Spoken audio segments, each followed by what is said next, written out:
The water is bubbling under the fishing boat as if something is coming up out of the water. It gets closer and closer.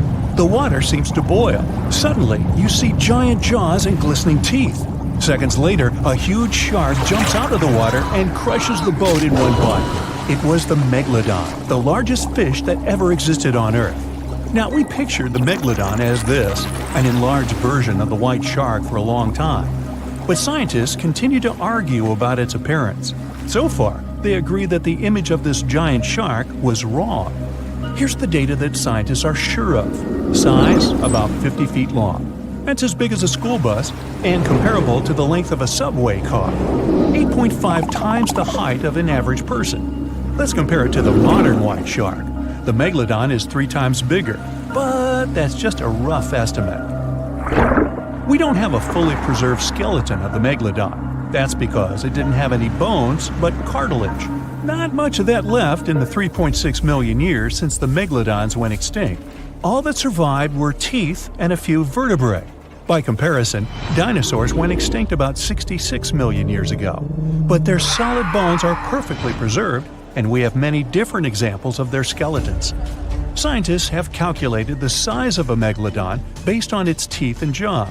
Now, this is one tooth. It's about 7 inches long, bigger than the palm of your hand, and 3 times the size of a modern white shark's teeth. The Megalodon jaw was 6 feet wide and chalked up 5 rows of teeth, a total of 276 razor-sharp chompers. The other preserved remains are the vertebral column. It consists of 150 vertebrae, each 6 inches wide. They contain much calcium because, well, Megalodon love fresh cold milk. Nah, it's because the vertebrae had to withstand the enormous mass of a giant shark. Based on those fossils, scientists created a model and calculated only the approximate size of the Megalodon. But it could hardly have been any bigger. It's all about breathing.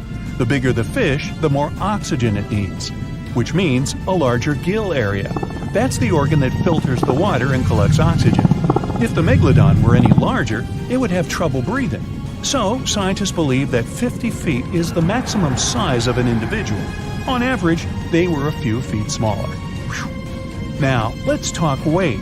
On average, one Megalodon weighed about 30 to 35 tons. By comparison, a white shark weighs 1 ton, which is 30 times less. Hey, trust me. A school bus is 4 times lighter at 7.5 tons. The weight of a Megalodon can be compared to an empty Boeing 737. But the modern blue whale beats the Megalodon in size and weight. 98 feet long versus 50, almost twice as long. Blue whale's weight is about 180 tons. That's like 6 Megalodons or 6 passenger planes, or like 33 adult elephants. Hey, don't you love the comparisons?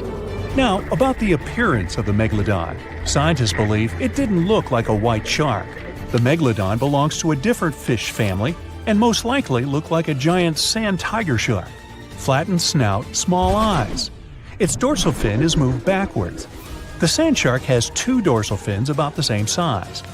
The coloration is light brown with a white belly and may have had brown-red spots like a sand shark all over its body.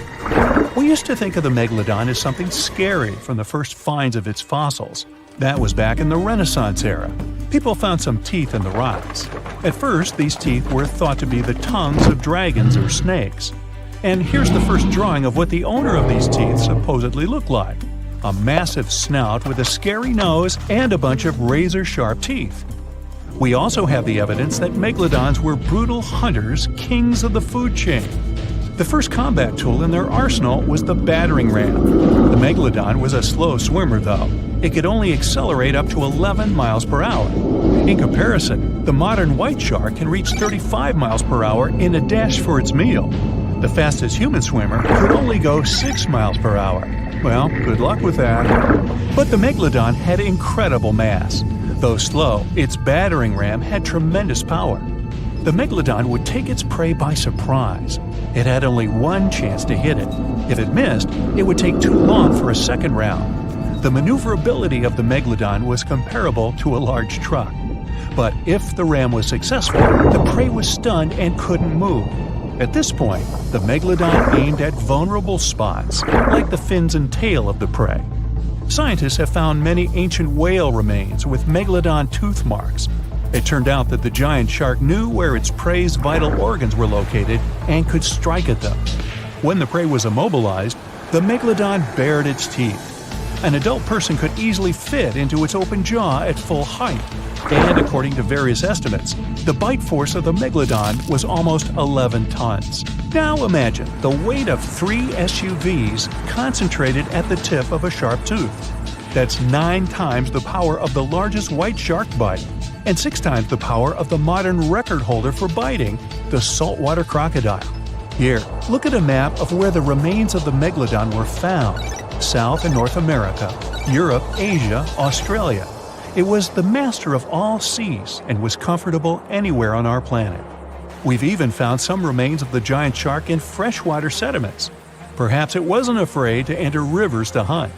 Now, other scientists say that maybe the megalodon wasn't even a predator, all because of its size. It couldn't swim fast. It couldn't even make short dashes like the white shark. If prey tried to escape, the megalodon didn't rush into pursuit because it could never catch up with it. Another problem is the skeleton of the megalodon. The cartilage is weaker than the bones, so the musculature of the giant shark was not as massive and robust in the first place. The megalodon may even have been a scavenger and never got into fights. This is one of the reasons why ancient sharks became extinct. Megalodons like shallow, warm waters, with temperatures ranging from 53 degrees Fahrenheit. But over 3 million years ago, the climate turned colder. This deprived the megalodons of territories and plenty of food.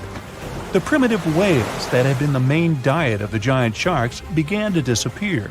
Faster predators took the remnants of food. The megalodon started to starve. In evolution, a new player entered the field, the toothed whales, ancestors of the modern killer whales. They lived in packs and had bigger brains than the megalodon. So, over time, they started to compete with the megalodon. They took advantage of its clumsiness. A group of killer whales could easily win a competition against a giant shark. Many scientists believe this was the reason for the disappearance of the largest shark in the world. But there are theories that the megalodon is still alive and roaming the dark waters of our planet. Several Australian fishers have allegedly encountered a shark of incredible size, but no one can confirm these testimonies. Fans of this theory believe that giant sharks can hide in deep waters away from human eyes. In the Mariana Trench, for example, it's the deepest place on our planet. It's deeper than if you stuck Mount Everest in the water, and we've even found the teeth of a megalodon there. But science says that such a giant shark couldn't live in the Mariana Trench for many reasons. One, it's too cold. The megalodon was probably a cold-blooded fish, so it had to use the warmth of its environment to survive. But the water in the Mariana Trench is cold, about 40 degrees Fahrenheit. That's because the deeper down, the less sunlight gets in there. The second reason is pressure. Every 30 feet deep increases the pressure by 1 atmosphere. That is, at the depth of 100 feet, the water presses you 3 times harder than you would feel it at the surface. The weak muscles and cartilage of the megalodon wouldn't allow it to dive too deep into the Mariana Trench. And, most importantly, food. The farther from the ocean surface, the fewer living organisms. Megalodons used to eat primitive whales, ranging from 10 to 20 feet. Small fish only inhabit the Mariana Trench. A megalodon would never be able to catch one. And, judging by its size, all the megalodon did was eat and then look for food again. Compare its weight to that of a human. The average human should get about 2,000 calories a day with an average weight of about 180 pounds. The megalodon weighed 470 times that and needed many more calories. So, even all the fish inhabiting the Mariana Trench could hardly feed a megalodon for even a few days. So, all these theories, of course, are not true. But still, it's just smart to be careful out there. Know what I mean?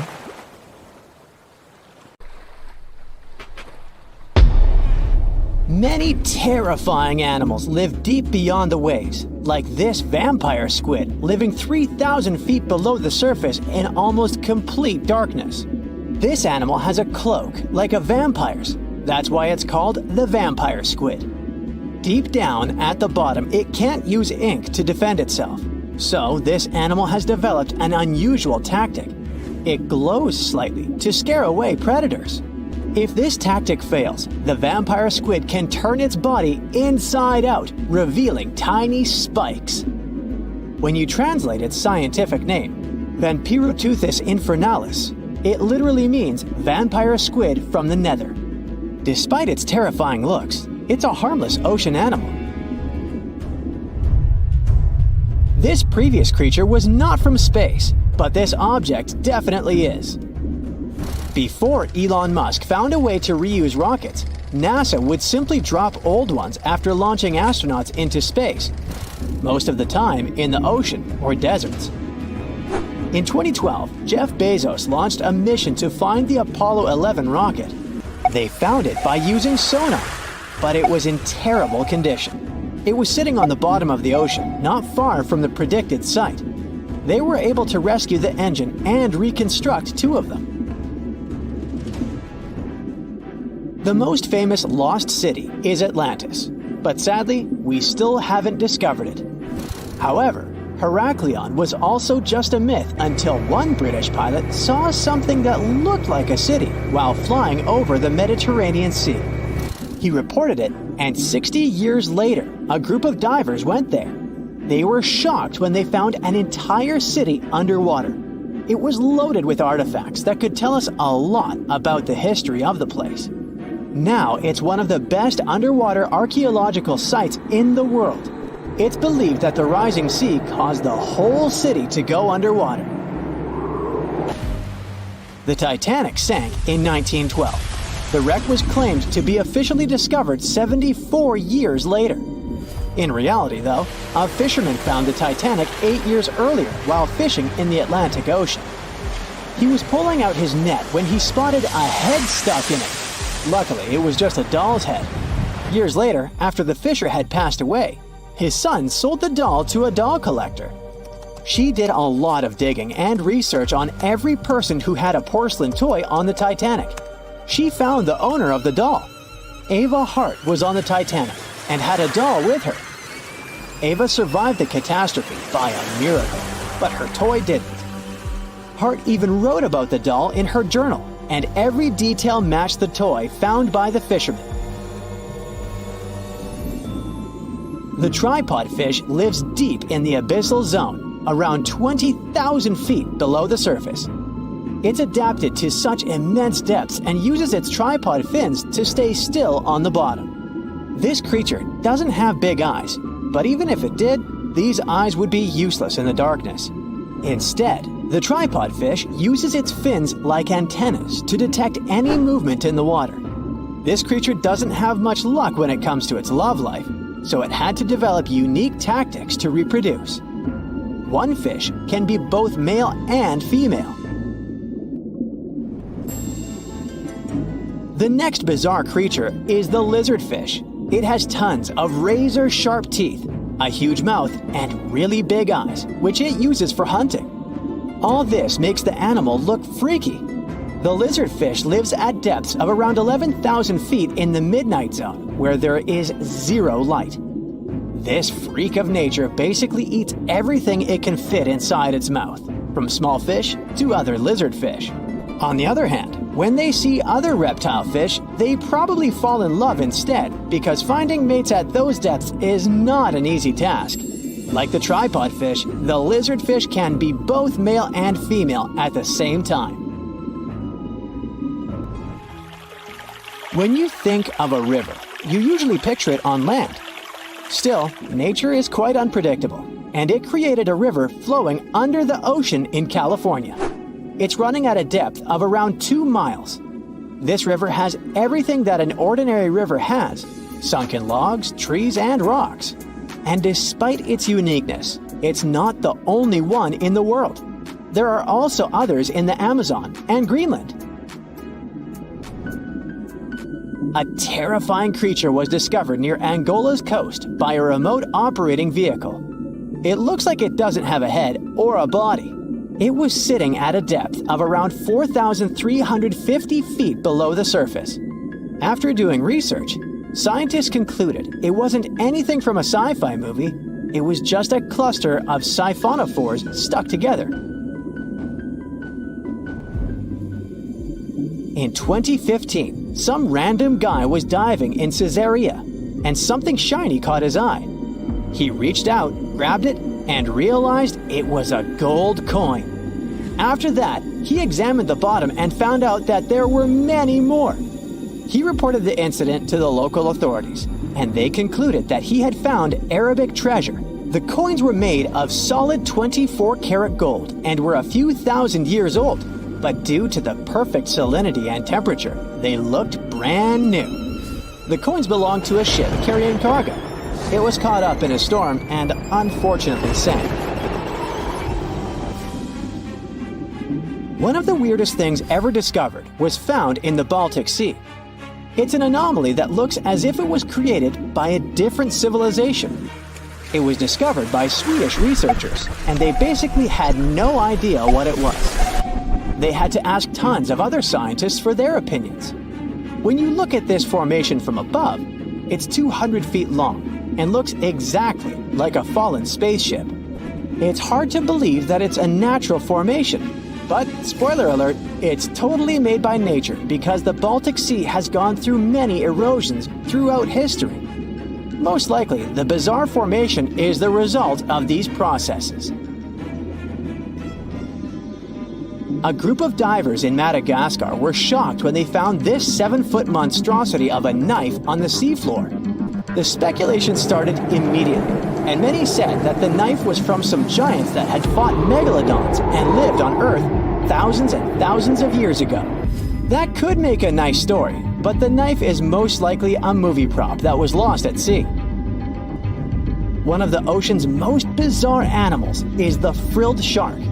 It's believed that this fish is the reason for all those sea serpent stories that sea explorers of the past wrote about. These animals live pretty deep in the ocean, but sometimes they can be seen in shallow waters. It's super rare, but possible. The frilled shark has a big mouth sporting around 300 teeth. It also has a long body that looks like a lizard's, and it is truly a unique species of shark. Its prey can be half of its size because this shark's stomach is like that of a snake, and it can swallow huge fish or crustaceans. Spotting a few worms in your garden is no big deal, but after seeing a 26-foot long one in the ocean, you will make your wetsuit a little wetter. This worm is super rare, and it's completely harmless to humans. It's actually not a giant worm. It's a cluster of zooids that are stuck together in a worm-shaped formation. They usually only eat plankton, bacteria, and other tiny things that can be found in the ocean.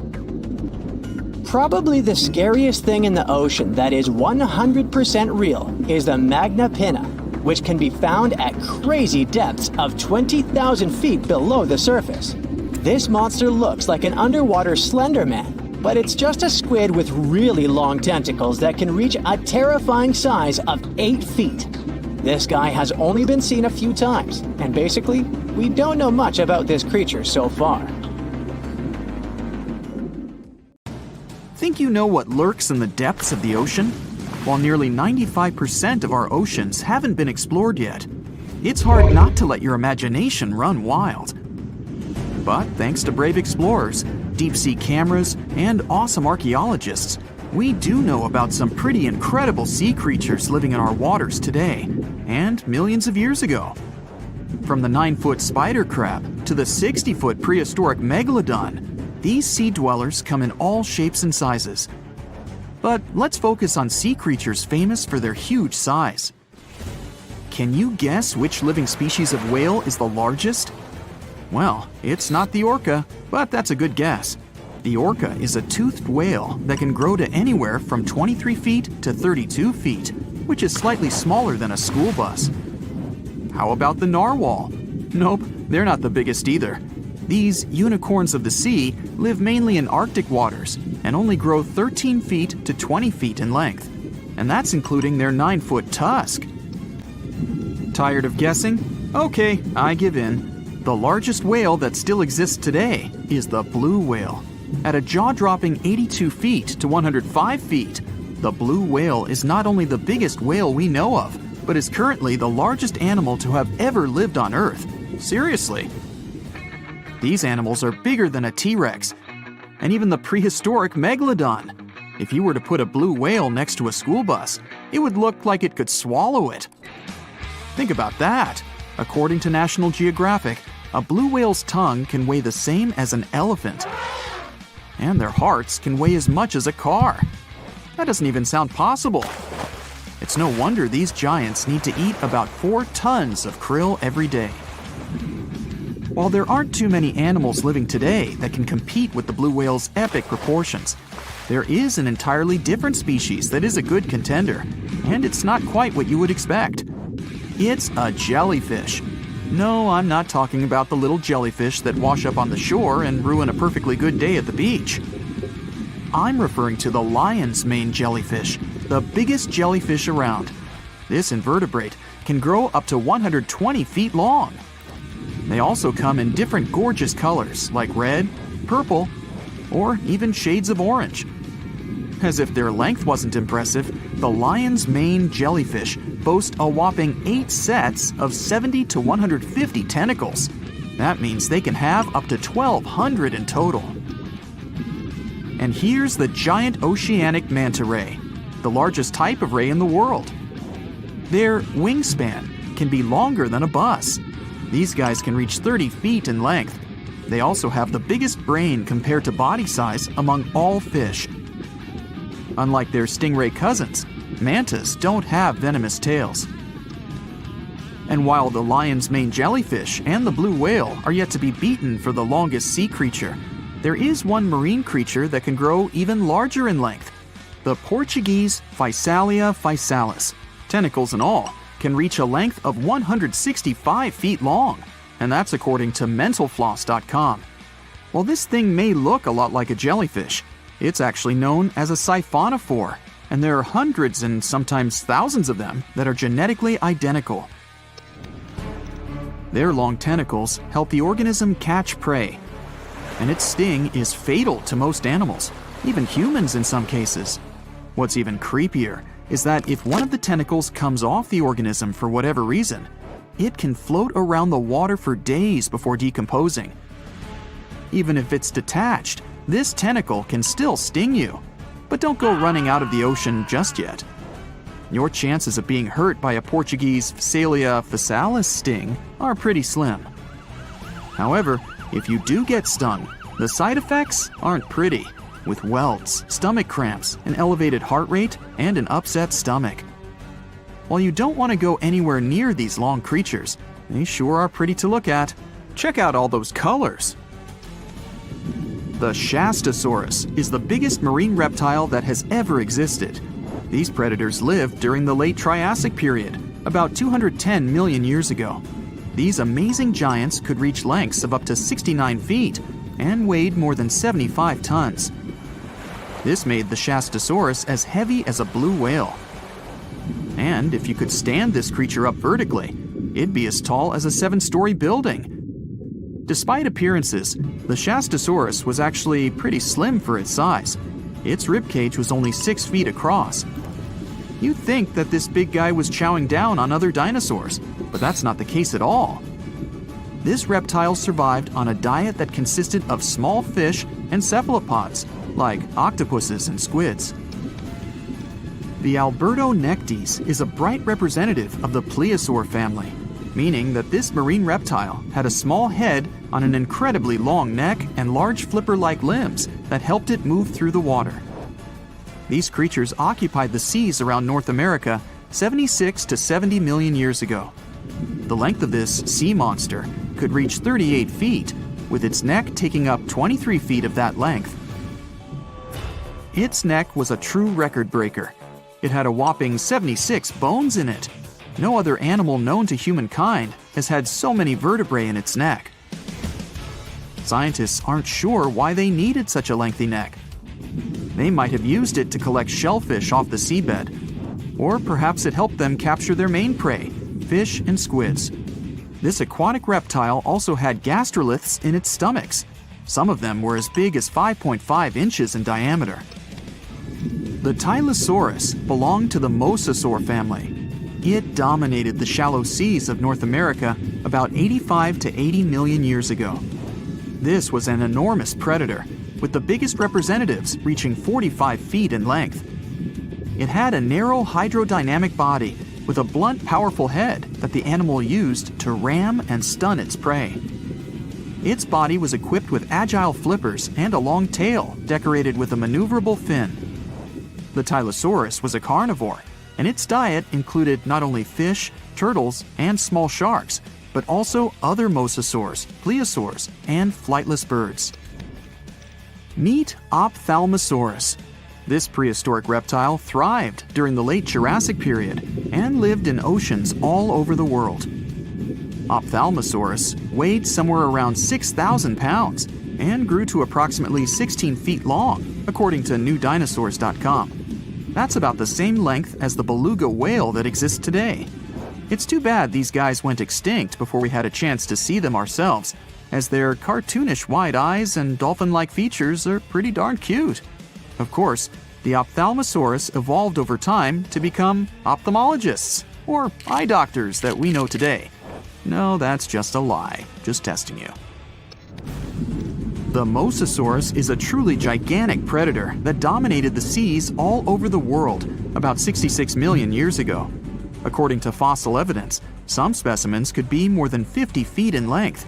This fact makes the Mosasaurus the biggest marine carnivore of its time. One of the most terrifying things about this creature was its crocodile-like head, decorated with literally hundreds of razor-sharp teeth, neatly organized in 2 rows on both jaws. The thing is that it was pretty challenging for the Mosasaurus to grab its prey in the water. That's why it had all these teeth, plus something special: pterygoid teeth anchored to the bones on the roof of its mouth. This made hunting and holding onto its prey much easier. The Styxosaurus belonged to the plesiosaur family and lived during the late Cretaceous period, around 85 to 70 million years ago. Upon first glance at this dinosaur, you might mistake it for a sea snake, and it'd be an honest mistake. Styxosauruses were about 35 feet in length, but over 16 feet of that consisted just of their long snake-like neck. They had a comparatively small body and weighed approximately 4 tons. Their mouths were full of razor-sharp cone-shaped teeth that they used to catch fish. They didn't need to chew their prey, thanks to the 200 small stones called gastroliths in their bellies that probably aided in digestion. At the same time, some scientists believe that the Styxosaurus used these stones to sink to the ocean bottom in search of particular types of fish. Looks kind of like Nessie to me. It was one of the biggest creatures ever to roam the earth. It was longer than your average school bus and could easily weigh more than 10 elephants combined. But where did it live? How did it end up having this size? And most importantly, why is it extinct nowadays? Let's find out. The Megalodon was the largest predator ever known in our planet's history. In terms of its location, the Megalodon lived practically in all waters on our globe, except near the poles. The reason why there were no Megalodon teeth found in Antarctica is probably that the gigantic creature adapted to only warm tropical and subtropical waters. The younger ones liked to keep to the shores, while full-grown adults preferred coastal areas, but they could easily move into the open ocean as well. How do we know the Megalodon was so widely spread? We can only presume, based on the fact that they discovered the most northern fossils off the coast of Denmark and the most southern in New Zealand. The discussion of how the Megalodon got this size is still open in the scientific community. They recently found out that not all the specimens from this fascinating species reach the same huge size. This has to do with a little something called the Bergmann's Rule, which says that the temperature of the surrounding environment affects the animal's body size because they either need to conserve or shed heat. The megalodons that reach cooler waters probably needed more body weight to make sure they survived in low temperatures.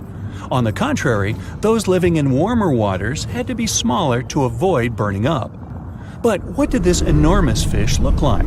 Most modern depictions show the megalodon resembling an enormous great white shark. But well, it seems it may not necessarily be correct. The megalodon likely had a much shorter nose and a flatter jaw that looked almost squashed when compared with a great white shark.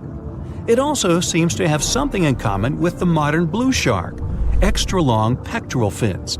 They needed these to support their weight and size while navigating the planet's waters. Lastly, the lady megalodons, seem to have been about twice as large as the gentlemen. As for their offspring, even a small megalodon was enormous, at least 6.5 feet from nose to tail. How do we know that? Because specialists have stumbled upon megalodon nursery habitats in Panama, Maryland, the Canary Islands, and Florida. Even the piles of used diapers were enormous. Nah, not really. Surely the scariest aspect of the megalodon's looks was its mouth. I mean, think about it. Megalodon had whales for dinner, so it obviously needed to open its mouth wide enough. Scientists have estimated that its jaw would span a mind-boggling size, 9 by 11 feet wide. Just to paint you a better picture, that means it could have easily gulped down 2 adult people side by side. Wait, which 2 adults? Those impressive jaws also feature 276 teeth. Based on modern reconstructions of the force of its bite, it looks like it may have been one of the most, if not the most, powerful animals of prey ever to exist. For comparison, humans can have a bite force of around 1,300 newtons. Today, great white sharks have been estimated to be able to bite down with a force of over 18,000 newtons. The megalodon tops all the records, with an estimated power of bite up to 10 times greater than that. It could basically crush a car with very little effort. Its teeth were also pretty amazing. Similar to sharks, the megalodon was fast in replacing its broken or worn teeth. With 4 or 5 rows of teeth in its mouth, it basically acted like a conveyor belt, growing back damaged or missing teeth within about 48 hours. This means that an adult megalodon probably would have grown several thousand teeth throughout its lifetime. It was nice of them to do that, though, since it's probably one of the reasons why megalodon teeth are so common in fossil records, and we're able to study them properly. To maintain its impressive physique, the megalodon had to eat somewhere around 2,500 pounds of food per day. Can't wrap your head around that? Well, it was the equivalent of 1.25 cows per day to survive. It's like if you had to eat 3,300 cans of tuna every day. I've used the word megalodon a lot, but have I mentioned where it comes from? When translated from Greek, it means giant tooth. Ah, those clever Greeks. However, this giant shark's full scientific name is a bit more complicated: Carcharocles megalodon. But are these gigantic predators actually extinct? We tend to believe so, but let's be honest for a second. We've come to know more about the surface of Mars than the depths of our oceans. Like, we've only explored 15% of our oceans altogether. Who knows what may be lying out there in the deep? Maybe some ancient predators? The Mariana Trench is the deepest oceanic trench on Earth. The Challenger Deep, its deepest part, is so deep that you could dip the whole of Mount Everest in there and it would still be over a mile above the surface. That's deep. If a megalodon or two ever needed a place to crash, that would be a discreet enough location.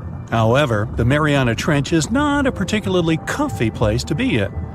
Because it's cold and steeped in total darkness and all. The temperatures here are around 36 degrees Fahrenheit all year round. And to top it all off, the pressure is 1,000 times stronger than at sea level. So it's safe to assume that if any megalodon is hiding in here, its teeth and bones might not be looking so good. Because of the intense pressure here in the Mariana Trench, proteins and calcium start to dissolve and disintegrate. That's why, for example, the Haddell snailfish, the deepest dwelling fish we've discovered, has evolved to feature flexible cartilage instead of bones. To survive here, the megalodon would also need to learn to navigate in complete darkness. That means they would have to either become luminescent or evolve to grow massive eyes like the giant squid. While it may sound like an intriguing and good idea for a movie script, most scientists don't think it's possible. Why? Well, most of them say it's because of the megalodon's size. Most foods that megalodons like to eat live in shallow ocean areas and not in the deep, deep sea. Specialists believe that if these animals were actually still roaming our waters, there's no way we wouldn't know about it. They would need to come up for dinner every now and then, right? Their food is also the most likely cause of why the megalodon is not alive anymore. While some specialists believe the megalodon became extinct because of a drop in the ocean water temperature. Most scientists suggested that the shifting food chain dynamics may have been more to blame. Why? Because at some point, there was less and less of its primary food source, baleen whales, and at the same time, the numbers of its natural competitors, like smaller predatory sharks like the great white shark and whales, increased. The megalodon did live on this planet a lot more than we did, and way back when we didn't even exist yet. They were here for nearly 70 times longer than we, modern humans, have, inhabiting the oceans for around 20 million years.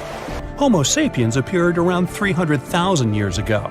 The megalodon managed to survive for so long mostly because of its unbeatable size. I mean, they can make a meal out of almost everything in the sea at the time. We may think about both of them as prehistoric creatures, but the megalodons and the dinosaurs never coexisted on Earth. The dinosaurs probably died out about 66 million years ago. Megalodons seem to have appeared a bit later. That's because the oldest megalodon fossils we have yet discovered are from the Miocene epoch, which began 23 million years ago. So long, Meg! Why can't mermaids be real? Well, firstly, they would freeze and struggle to survive in the frigid ocean waters. Brrr! You know, those skinny Disney types would turn into icicles. The truth is, the human body isn't built for prolonged aquatic adventures. I mean, come on, who wants to hang out in bone-chilling depths? Sure, there are warmer spots near the ocean surface, but if mermaids wanted to set up shop at the bottom of the deep blue, things would get frosty real quick. Water temperature drops like a pop balloon the deeper you go. So what would a cold-resistant mermaid look like? Hairy and big. Imagine a super fuzzy aquatic mammal or an extra plump mermaid rocking the underwater fashion scene. Not exactly the image we had in mind, huh? Secondly, they just can't cherry-pick body parts like in a mythical buffet. Mammals and fish play by different rules. Fish don't have the warm-blooded hairy vibes that define mammals like us. It's like trying to merge a human with a fish. Evolutionarily speaking, that's a big no-no. Our human lineage and the fish clan took different paths long ago. They're distant relatives, like that cousin you see at family reunions and awkwardly wave at from a distance. And don't even get me started on digestive dilemmas. Fish and mammals have completely different plumbing systems. When you imagine a mermaid with a mix of mammalian digestive powers and fishy hindquarters, well, things just don't add up. Let's dive deeper and separate fact from fishy fiction. If mermaids needed to swim up to the surface for a gulp of fresh air, they'd require a blowhole instead of a regular nose and mouth. You know, just like our crocodile friends with their handy nostrils. Breathing underwater ain't no easy feat, my friends. Now, if mermaids were all about that aquatic life, they'd either need gills that they curiously lack, or another clever way to supply themselves with oxygen. Marine mammals have evolved anatomies that allow them to survive those lengthy oceanic excursions. Human divers, on the other hand, have their lungs shrunk in size when they go deeper due to the pressure. Some whale species have special rib cages to protect their lungs during such moments. Plus, they've got that fancy myoglobin stuff in their muscles and blood, which loves to cozy up with oxygen. Mermaids would need something similar in their toolkits. Now, let's not forget about those gangly human arms and fingers that serve us so well on land. Hello, pizza time. Sadly, in the water realm, they're not ideal. If mermaids had been around longer in evolutionary terms, maybe their arms would have undergone some serious makeover. If mermaids had a lengthier evolutionary history, those arms would need some adjustments, that's for sure. Unless, of course, there was a good reason for their existence. Maybe their environment would require them to be food-gathering aficionados rather than speedy swimmers. So you see, the mixture of human and marine anatomy may offer the worst of both worlds. The challenges remain even if we reverse things, with human legs at the bottom and a fish head on top. Hey, want to kiss the girl? No. Gills for easy breathing? Handy indeed. Yet, what about those exposed human parts struggling to withstand the ocean's wintry charms? The Fiji mermaid was a curiosity that gained popularity in sideshows during the 19th century. It consisted of the torso and head of a juvenile monkey sewn onto the back half of a fish. This peculiar object was presented as the mummified body of a creature believed to be half mammal and half fish, resembling a mermaid. P.T. Barnum, the renowned showman, acquired the mermaid and exhibited it in his American Museum in New York in 1842. The mermaid's appearance, described by Barnum himself, departed from traditional depictions of mermaids as attractive beings. Instead, it was described as an ugly, dried-up creature frozen in a painful-looking pose. It was another hoax promoted in those times. I know, this sort of breaks the spell. But if the water is going to get dangerously cold, then realistically, mermaids would spend some time fattening up. Basically, they would look like sea lions. It all comes down to the freezing temperatures of water at some point. This made me ask, what if the ideal place for these ladies was underground caves and Arctic waters? Well, let me tell you a story. Once upon a time, mermaids discovered a wondrous secret in the deep ocean depths, where sunlight could barely reach. In this realm of imagination and possibility, they stumbled upon a hidden underground springs and caves adorned with intricate coral formations. These enchanting locations held a secret that would forever change their underwater lives. As the mermaids ventured deeper into the mysterious subterranean world, they were mesmerized by the shimmering light refracting through the crystal-clear water. But it wasn't just the ethereal beauty that captivated them. It was the realization that these hidden springs and caves offered more than just aesthetic charm. These subterranean water systems were connected to vast underground reservoirs, providing a bountiful source of fresh water. The mermaids reveled in the tranquility of this land. The gentle sound of trickling water soothed their spirits, while the soft glow from bioluminescent organisms illuminated their path. News of the subterranean springs and caves spread among the mermaid community, and soon these sites became cherished gathering places. Mermaids would share stories and songs, their melodious voices echoing through the caverns, creating an atmosphere of joy and enchantment. There was another place where they could live happily, the icy Arctic and Antarctic regions, where frost and snow reigned supreme. In this realm of imagination, the mermaids had evolved to thrive in the extreme cold, defying the expectations of the underwater world. Their resilience and remarkable abilities allowed them to navigate frozen environments. In these frigid waters, the mermaids revealed their wondrous adaptation to the icy domain. Their iridescent scales glistened like ice crystals, shimmering with hues of blue and silver that mirrored the frozen landscapes around them.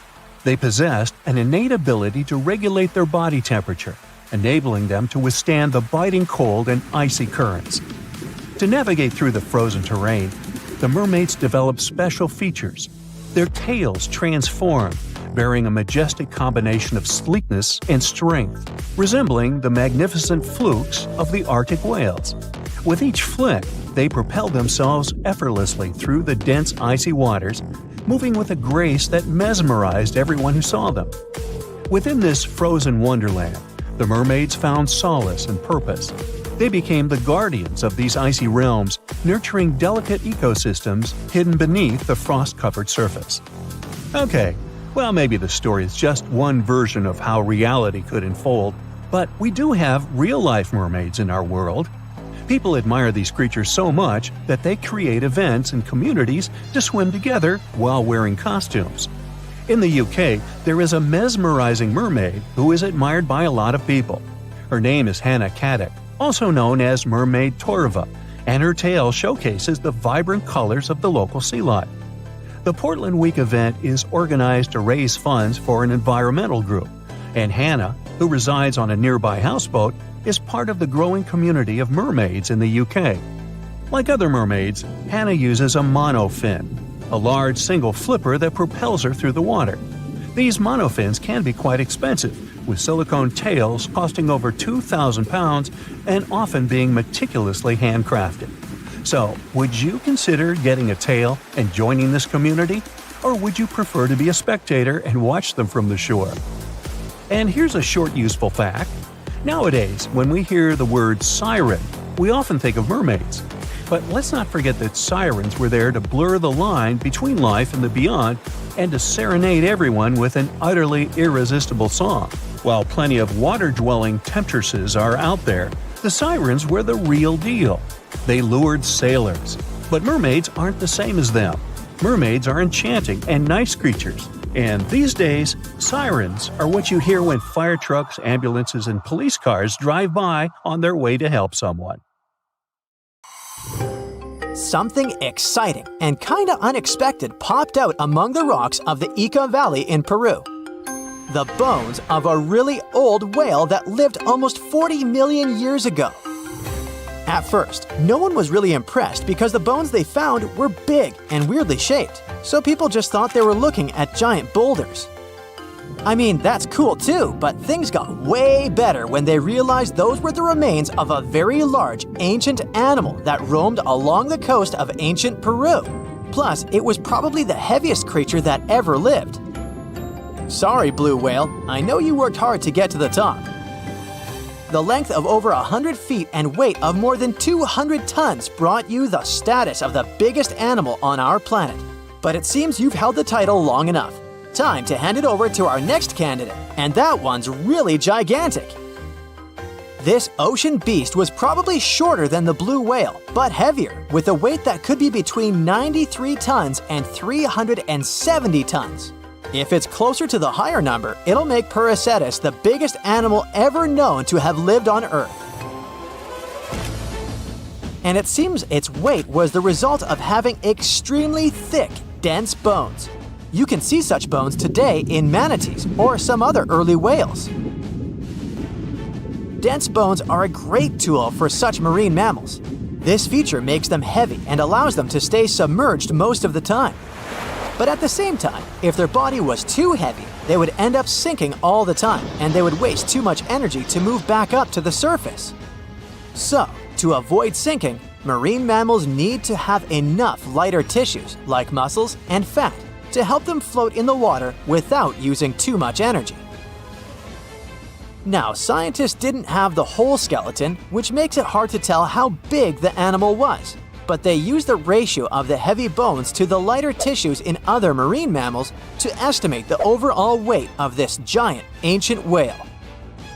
Experts found these fossils about 13 years ago and spent the next decade freeing the whale from the rock.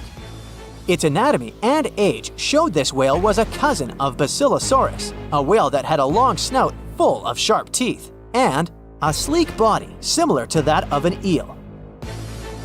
Even if Paracetus wasn't bigger than the blue whale, it was still a giant that ruled the ocean depths.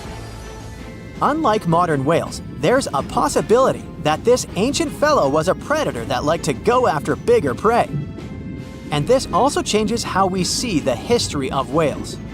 Scientists used to think these magnificent creatures became really big about 5 million years ago when they started eating lots of small creatures. But here's the proof that giant whales existed even before that. But it's still unclear how this whale managed to find enough food to sustain its enormous body. Plus, it's still hard to tell what exactly this ancient creature had on its menu.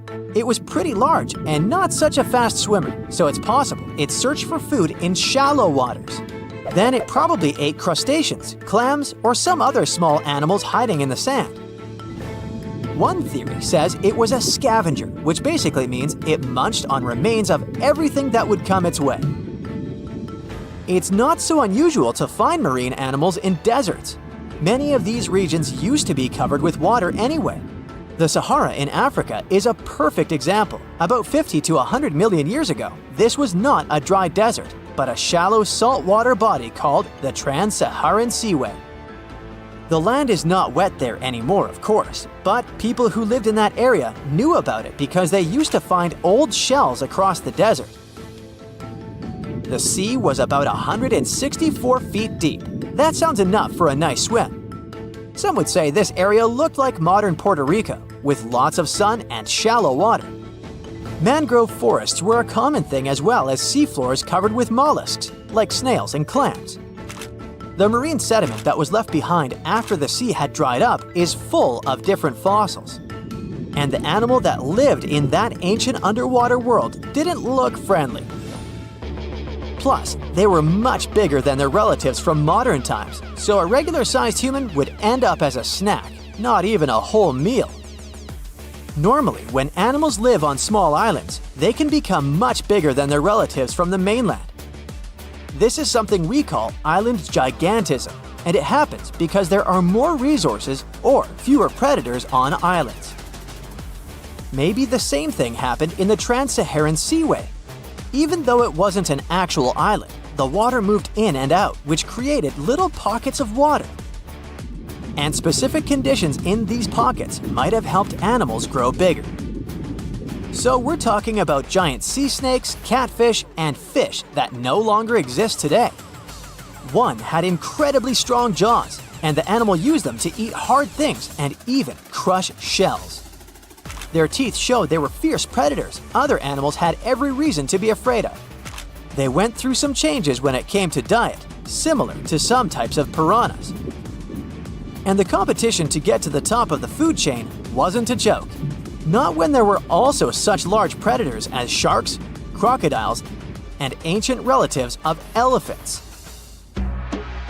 Sahara went through different phases. If you could use a time machine and take a peek at Earth's largest hot desert as it was about 6,000 years ago, you wouldn't have to struggle with sand and heat. You'd have a nice walk through a green and pretty lush place.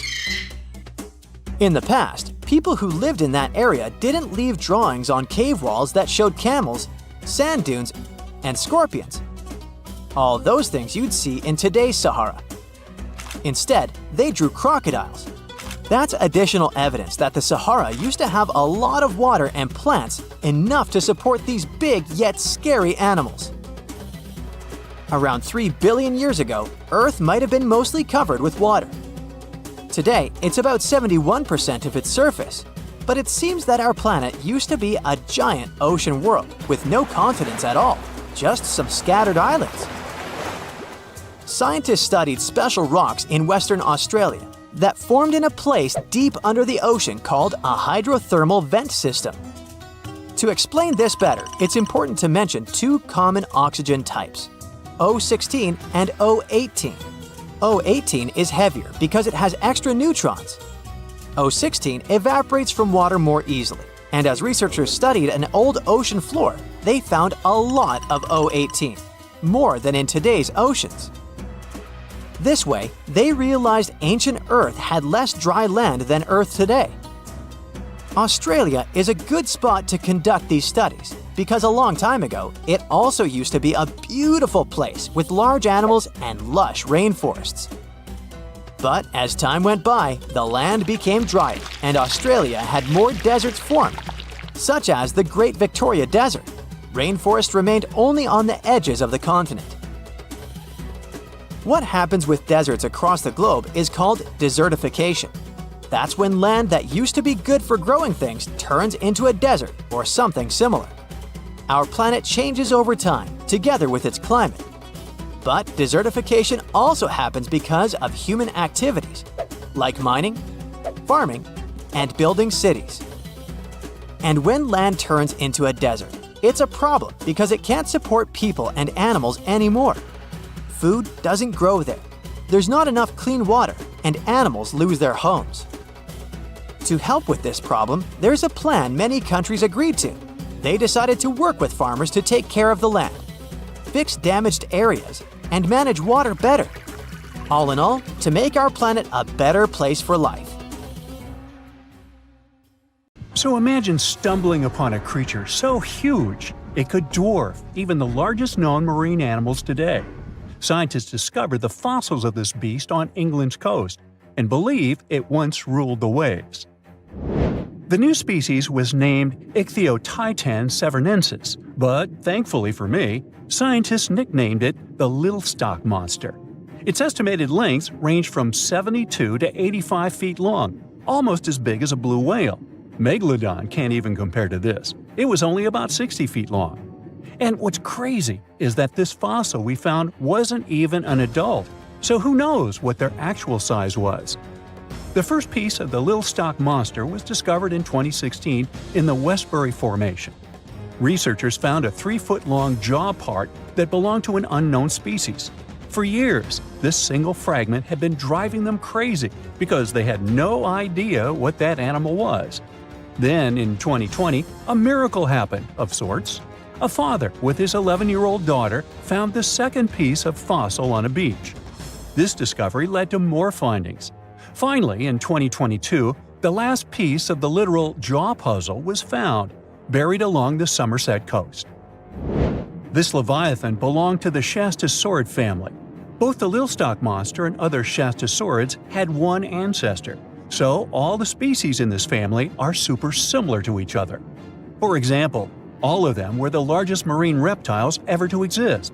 Although our Lilstock monster is much larger, most Shastasaurids could grow up to only 69 feet long, and it's possible that the Lilstock monster, when fully grown, would reach up to 100 feet or even more.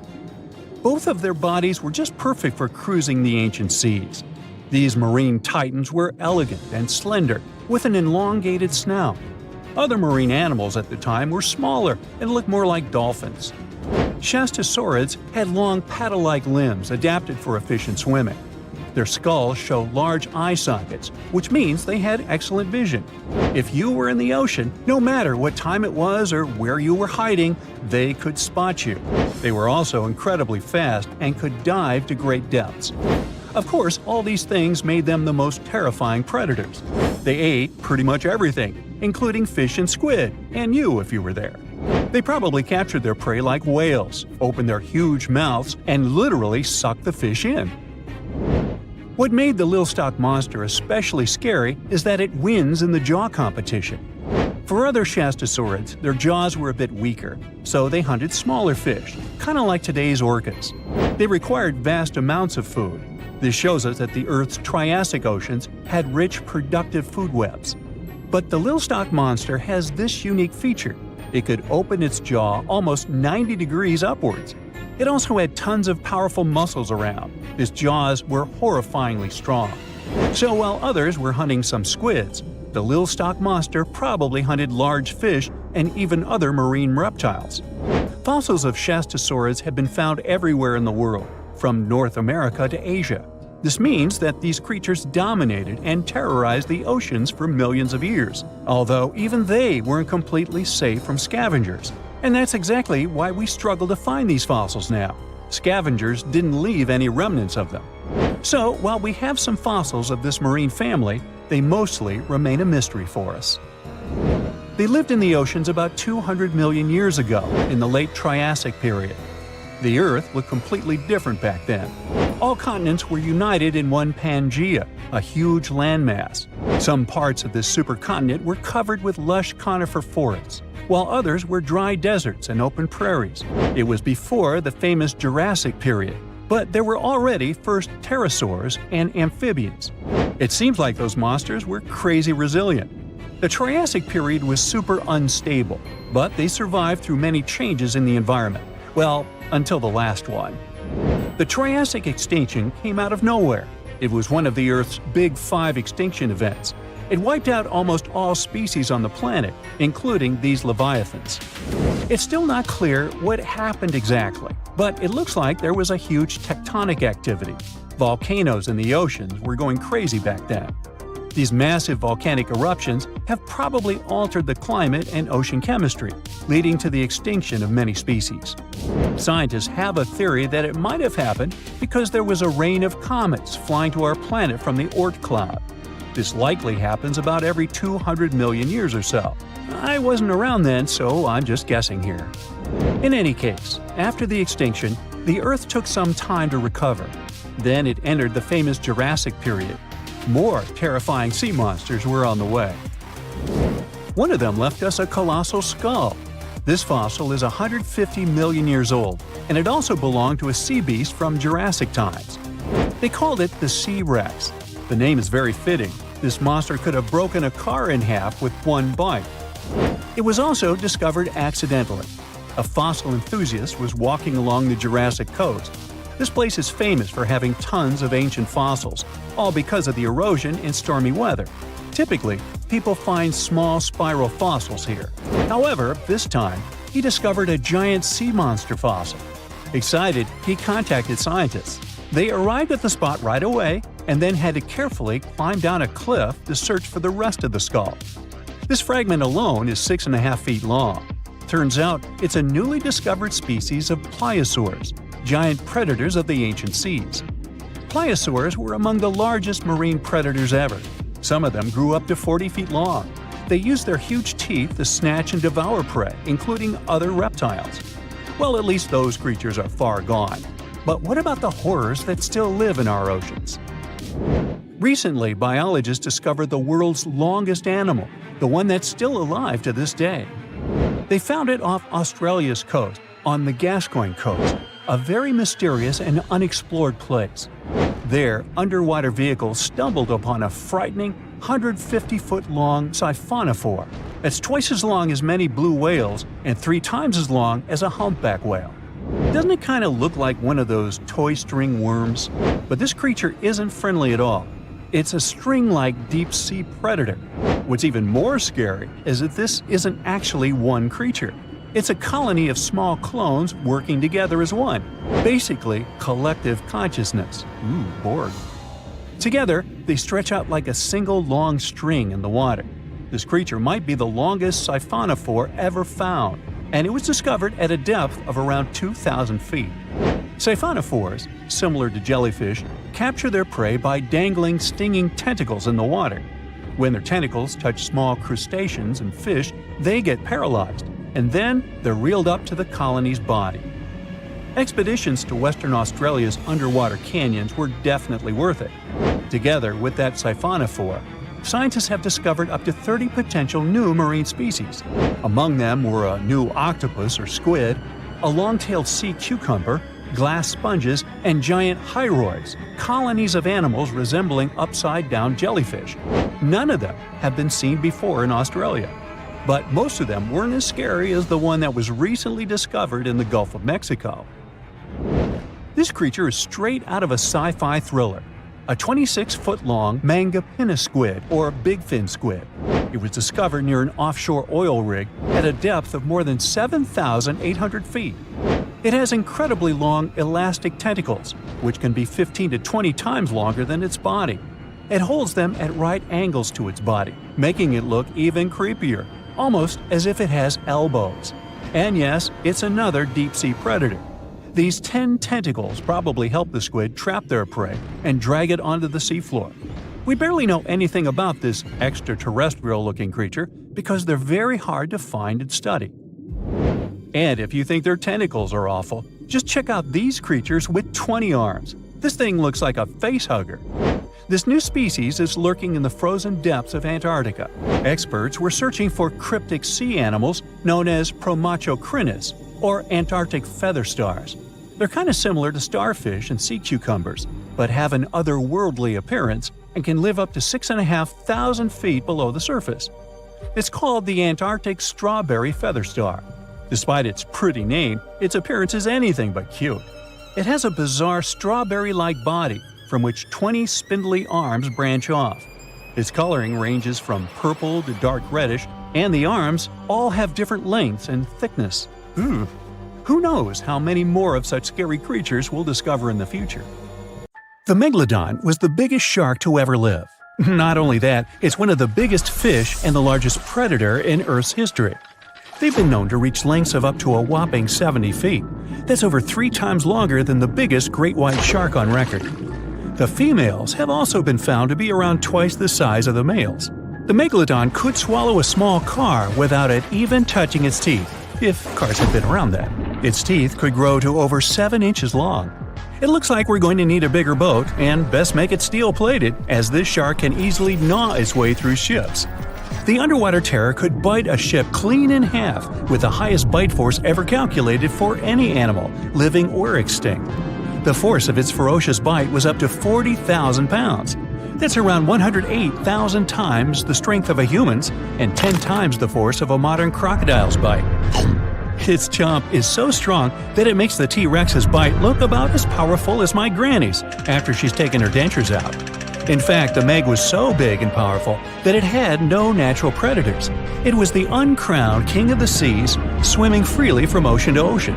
This cosmopolitan creature was found all over the world, from America to Europe and Australia to Japan, assuming there were countries back then. Meg fossils have been found on every continent except Antarctica. Everybody skips Antarctica. Science tells us that the megalodon went extinct over 3.6 million years ago. But could they still be alive at the deepest depths of the ocean? Only around 80% of the ocean has been explored, and its deepest point, the Mariana Trench, is over 7 miles down. So who knows what's lurking at the bottom? If you did manage to make it down, it is unlikely that you'll run into a meg, though. The sharks, like us, preferred warmer coastal waters. Deep ocean living would be too cold for the beasts, and food would be scarce. Their entire bodies would also have to evolve to avoid being squished by the enormous water pressure down there. It's unlikely they're still around, but not impossible. Some good news, if you do run into one, is that the shark is pretty unlikely to eat you. You are way too small a meal for the megalodon, even if you have a couple of friends with you. This guy eats whales that are over 50 feet long. If you're having a beach party, though, it's a different story. In a beach full of swimmers, the shark very well might creep up, scooping several humans into its giant mouth without even chewing. But wait, let's rewind. How does the shark take down a 50-foot whale? It first bites off its fins, making the whale unable to swim away. It then casually munches it down piece by piece. Because of their size, sharks had to consume over a ton of food every single day just to sustain themselves, like me. All that food made the megalodon extremely heavy. They range from anywhere between 50 to over 100 tons. For context, that's around the same as 7 to 16 adult male African elephants. To fit all this food in, their jaws had to open pretty wide. A megalodon's jaw could span 9 by 11 feet wide. That's easily big enough to swallow 2 adult humans side by side. The fearsome name megalodon comes from 2 Greek words, mega meaning big and odont meaning tooth. So combined, they mean what? Big tooth. And it certainly lives up to its name. Just one of its chompers is the same size as a human head. It had 276 humongous teeth in total across 5 terrifying rows. In all of history, only a couple of saber-toothed cats and the T-Rex had consistently bigger teeth. Now that's a showdown I'd like to watch. The megalodon vanished millions of years ago, leaving only huge teeth to be found by modern archaeologists. They literally disappeared with very few traces left. Scientists believe that over time, sea levels dropped and the ocean temperatures went down rapidly. Over a third of all marine life was wiped out as the oceans cooled, and a number of animals at the bottom of the food chain plummeted. This had a catastrophic effect on the hungry predators at the top. Sorry guys. It became way too cold for these sun-loving sharks too, which made it difficult for them to reproduce since they gave birth in warm waters. The megalodon is usually described as a sort of giant great white shark, but this is just a common myth. In fact, the ancestors of today's great white existed at the same time as the meg. But they weren't best buddies, and were even in competition with each other. The great white shark was a better hunter, using its smaller size and agility to snap up the meg's prey quickly.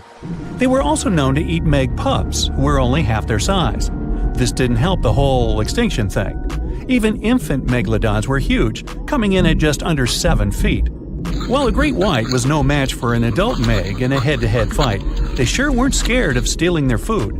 This only left the bigger fish and whales for the meg, but its food supplies began to run out as the whales swam to the cooler new seas. The whales adapted to prefer the colder temperatures, leaving our friend the meg behind.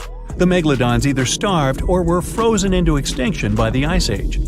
Rather than a great white, the megalodon is more like a modern bull shark. It had a short snout, flat lower jaw, and huge pectoral fins to support its massive weight and size. As scary as they are, these sharks were actually caring family guys. Several megalodon nursery areas have been discovered in Florida, Maryland, and Panama. They gave birth to their young in shallow water environments. We know this from discovering loads of tiny megalodon teeth found in these areas. Gee, I wonder if they had nannies too. But how come there are so many megalodon teeth out there for us to analyze?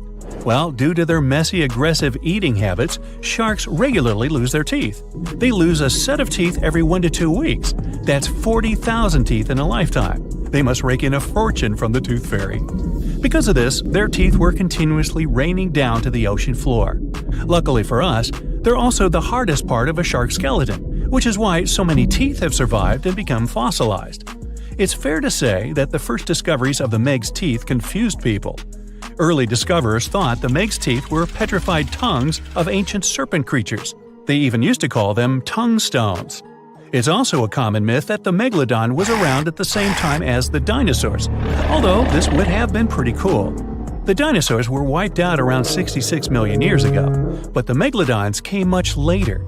The oldest Meg fossil is only around 23 million years old, but it's tricky to pinpoint the exact date. After all, calendars weren't invented yet. They became extinct way before humans even evolved. The earliest Homo sapiens, which is a fancy name for the first humans, emerged about 2.5 million years ago. But what if the megalodon shark didn't go extinct? Whale populations have dropped drastically since these guys were last around, so there'd be way fewer whales for them to chomp down on. Whales have also gotten a lot smarter and learned new defensive moves, making them way harder to take down. It's estimated that they ate around 12 tons of food each day. If they were still around and eating that much, they'd be forced to eat smaller fish, and there'd be barely enough big fish for us humans to survive on. The naughty megalodons would also be able to track fishing boats and steal the fish that they worked hard to collect. It's safe to say we'd see a lot less fish in the aisles of your neighborhood supermarket. As our ocean temperatures are heating up again, the sharks would also thrive and reproduce faster than ever. There'd be more and more of these giant eating machines in the water, reducing our fish supply even more. It would also cause massive problems for cargo ships and cruising vessels. Imagine coming into contact with one of these bad boys while you're sunbathing on the deck. Even beachgoers would be hard hit. Megalodons give birth in shallow waters, so many of our favorite beaches would quickly become dangerous shark nursing grounds. Hey, where did that beach volleyball game go? They were playing just a moment ago. In the past 30 years, scientists have made an incredible discovery of a new creature living deep beneath the surface of the ocean, and the name of the creature is the harp sponge. Now, if you're wondering why it took so long to come across this animal, then I might have the answer.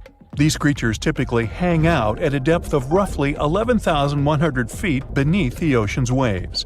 The sponge species was first discovered off the coast of California thanks to a robot that was sturdy enough to explore those crazy depths the ocean has to offer. This is no doubt an area of the planet where even the most benign-looking creatures can be potentially dangerous. But even scientists were surprised to find that this creature was more than just a sponge. Now, this might seem obvious, but the harp sponge got its name because its basic structure, referred to as a vein, is the same shape as a harp. Each vein is made up of a horizontal branch supporting several parallel vertical branches. But don't let the harp sponge's fanciful and amusing appearance or its non-intimidating name fool you. Yeah, the harp sponge is very much a deep-sea hunter. It has a unique ability to capture and envelop small animals using its rhizoids, short, thin fibers. With their help, the harp sponge clings on to the soft, muddy bottom and catches tiny creatures that get swept into its branches by deep-sea currents. Uh-oh. Other sponge creatures often feed by pulling bacteria and bits of organic matter from the seawater and filtering them through their bodies. But not our harp sponge. Instead, it snatches its future meal with minuscule barbed hooks that cover each of the harp sponge's branches. Now, harp sponges prefer tiny crustaceans like crabs, crayfish, shrimps, and prawns. Once the harp sponge has one of them in its clutches, it envelops the animal in a thin membrane before slowly beginning to digest it. So, pal, what's eating you? Oh, Harpo? Too bad. Researchers believe that harp sponges use this method of feeding because there aren't enough nutrients that deep down. This makes traditional filter feeding less effective. Research has shown that the creature is still in the process of evolving. Early harp sponges, researchers found, only had 2 veins, but later, scientists discovered other harp sponges that had 6 veins. The harp sponge might have evolved this elaborate candle holder-like structure to increase its surface area. In general, harp sponges typically grow up to a length of 1 foot, but researchers have seen a creature that was 2 feet in length. The harp sponge is not only very unusual, but also beautiful to look at. See those tiny white balls on top of the branches? Now, why don't we look at some other creatures that live below the photic zone of Earth's oceans? The photic zone means the area beneath the ocean's surface that still receives some sunlight. Thanks to this, there are loads of different creatures and organisms living there. Any animal living beyond this layer qualifies as a deep-sea creature. The Tomopterus worm is a segmented worm you can find in the twilight zone of the ocean. This is the area that lies between 650 and 3,300 feet beneath the surface. These creatures are often no more than 1 inch long, but the largest of them can grow up to 1 foot. While swimming around and feeding, these worms do what researchers describe as an amazing smooth dance. That's because the creatures can swim extremely quickly and maneuver at tight angles with ease. Now, I know most people hear the word worm and think of the common earthworm, so it's quite interesting to know there's a deep-sea worm out there that never leaves the water during its entire life. Similarly, most of us try to avoid jellyfish that either rest on the sand or sit on top of the ocean waves. This isn't the case with a Chrysota jelly. That's a deep-sea creature too. This beautiful jellyfish is mostly ruby red, bright orange, or electric purple. That's what helped researchers realize they had found a new species of jellyfish. The creature grows to a maximum size of 1 inch across. It has tentacles that stretch out in every direction. Now, if you come close to this jellyfish, it'll pull all these tentacles in toward its body before rapidly swimming away to avoid danger. Yes, you are dangerous. The Chrysota jelly is extremely rare. You won't see it very often. You might need to borrow that deep-sea diving robot I mentioned earlier. While worms and jellyfish might seem quite harmless, this isn't the case with the Pacific viperfish. Ooh. This creature is equipped with a noticeably big mouth, like me. And the needle-like teeth inside are key to its hunting strategy. Pacific viperfish live at around 5,000 feet below the ocean surface. But they're among those numerous marine animals that migrate each night from the ocean depths toward shallower waters to dine. What's on the menu for dinner tonight? Lots of small fish and shrimp. The creature can grow up to 12 inches in length. Its 2 front fangs, which stick up from the fish's bottom jaw past its own eyes, are especially dramatic. When the fish unhinges its jaw, its mouth can open wide enough to engulf smaller animals, and the teeth form a cage to prevent an escape. Now, have you ever seen an underwater creature that looks like a strawberry? Trust me, it does exist. Just look at these dots on the strawberry squid. The creature has a big eye and a smaller one. You might think this unconventional pairing would be awkward and uncomfortable, but it's actually the opposite. The big left eye looks upward.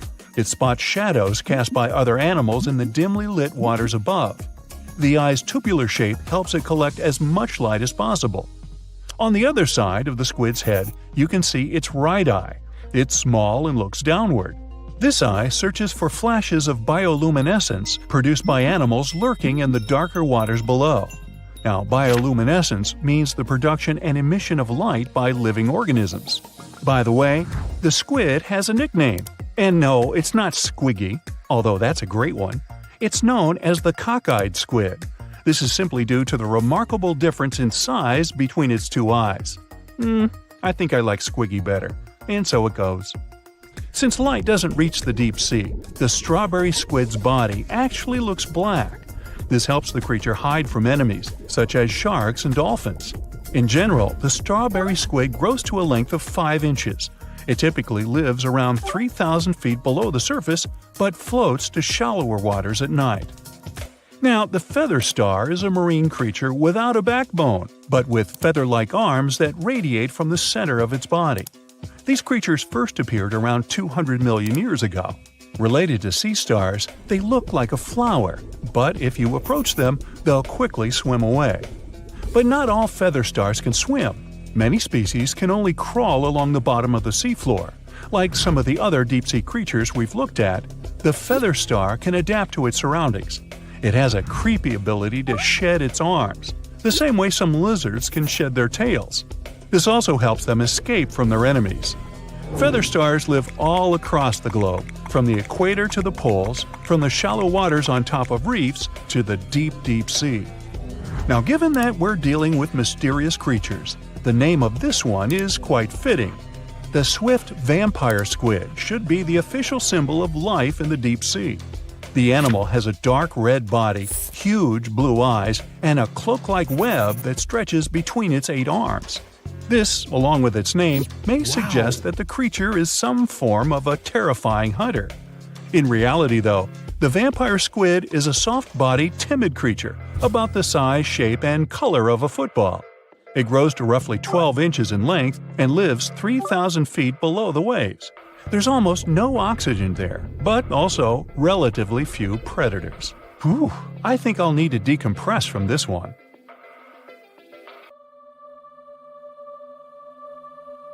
Within the ocean waters, somewhere in the southern hemisphere, a ghostly black shadow looms deep down in the depths. Suspiciously swimming far below, the megalodon is hunting for its next meal. With the appearance of a great white shark, but 3 times the size of the largest ever recorded, its intimidating design has evolved over millions of years, creating the ultimate natural predator. For millions of years, the intimidating evolutionary traits have gone unchecked and unopposed. With its keen senses, it detects its prey within 3 miles. As it swims below, it's been following an unsuspecting sea turtle that's slowly paddling above on a long voyage. The megalodon stalks the turtle, ensuring it makes its move toward the turtle at the right moment, swimming upward at 11 miles per hour, intending to immobilize the turtle by ramming it. As it approaches, the megalodon's adept senses notice something else lurking nearby. Pausing its pursuit of the turtle, it adjusts and turns to face another, much larger object. The megalodon may be the largest marine predator to have ever lived on Earth, rightfully feared by all creatures within these waters, but not today. There is a newcomer to these parts, one that has a similar reputation and matches the megalodon in ferocity. This unknown creature intends to contest these hunting grounds. The challenger is the Leviathan.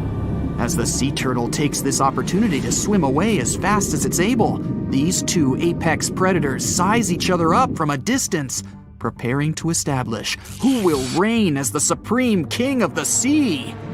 The megalodon dominated the ocean sometime between 3 to 23 million years ago, spreading to all corners of the globe, within seas surrounding Europe, Africa, the Americas, and Australia. Its focus is mainly on offshore areas where prey would be prominent, hunting sea turtles, whales, seals, dolphins, and other sharks. Its range was long, traveling between coastal and oceanic waters throughout different stages of its life cycle.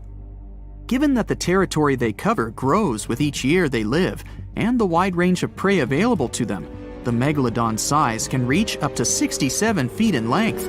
Armed with thick and robust teeth made for grabbing their prey and biting through bone, they have a 41,000-pound bite force, which is almost 4 times stronger than that of a T-Rex. Their tactics include ambushing their prey from below while ramming them into submission. With larger prey, they aim to disable them by biting at the fins, and once immobilized, biting through their chest. Their jaw is made up of around 276 frightening serrated edged teeth that are 7 inches long and jagged at the sides. The megalodon's competitor, the Leviathan, is armed with 22 large teeth of its own that come in various sizes, some up to 12 inches long. All are capable of piercing through its target. Excluding tusks in comparison, these are among the largest teeth that have ever existed on any known animal. Although it hasn't reached an overall equivalent size to the megalodon, its length is equally impressive, as it's capable of growing as large as 57 feet long. Mainly living within the southern hemisphere, they've only been around for a short while, existing from 9 to 10 million years ago. Although it hunts similar prey to the megalodon, it has a different strategic method of hunting, chasing its prey, tiring it out to the point of exhaustion, and then finishing it off by ramming it with its head and then biting it. It also has a more adaptive trait in its arsenal, its much larger brain. Being a warm-blooded mammal, it possesses superior intelligence, ensuring quicker thinking, with the ability to change its tactics at crucial moments. The megalodon acts on sheer instinct, and that has worked consistently for the past few million years. But will it work now? Although there are millions of years of difference between when these two behemoths existed and patrolled the seas, they shared a short period of time in history. But when they did overlap one another's territory, they created some of the most epic conflicts that have ever been had on Earth. This megalodon's turf has never been in contention until now.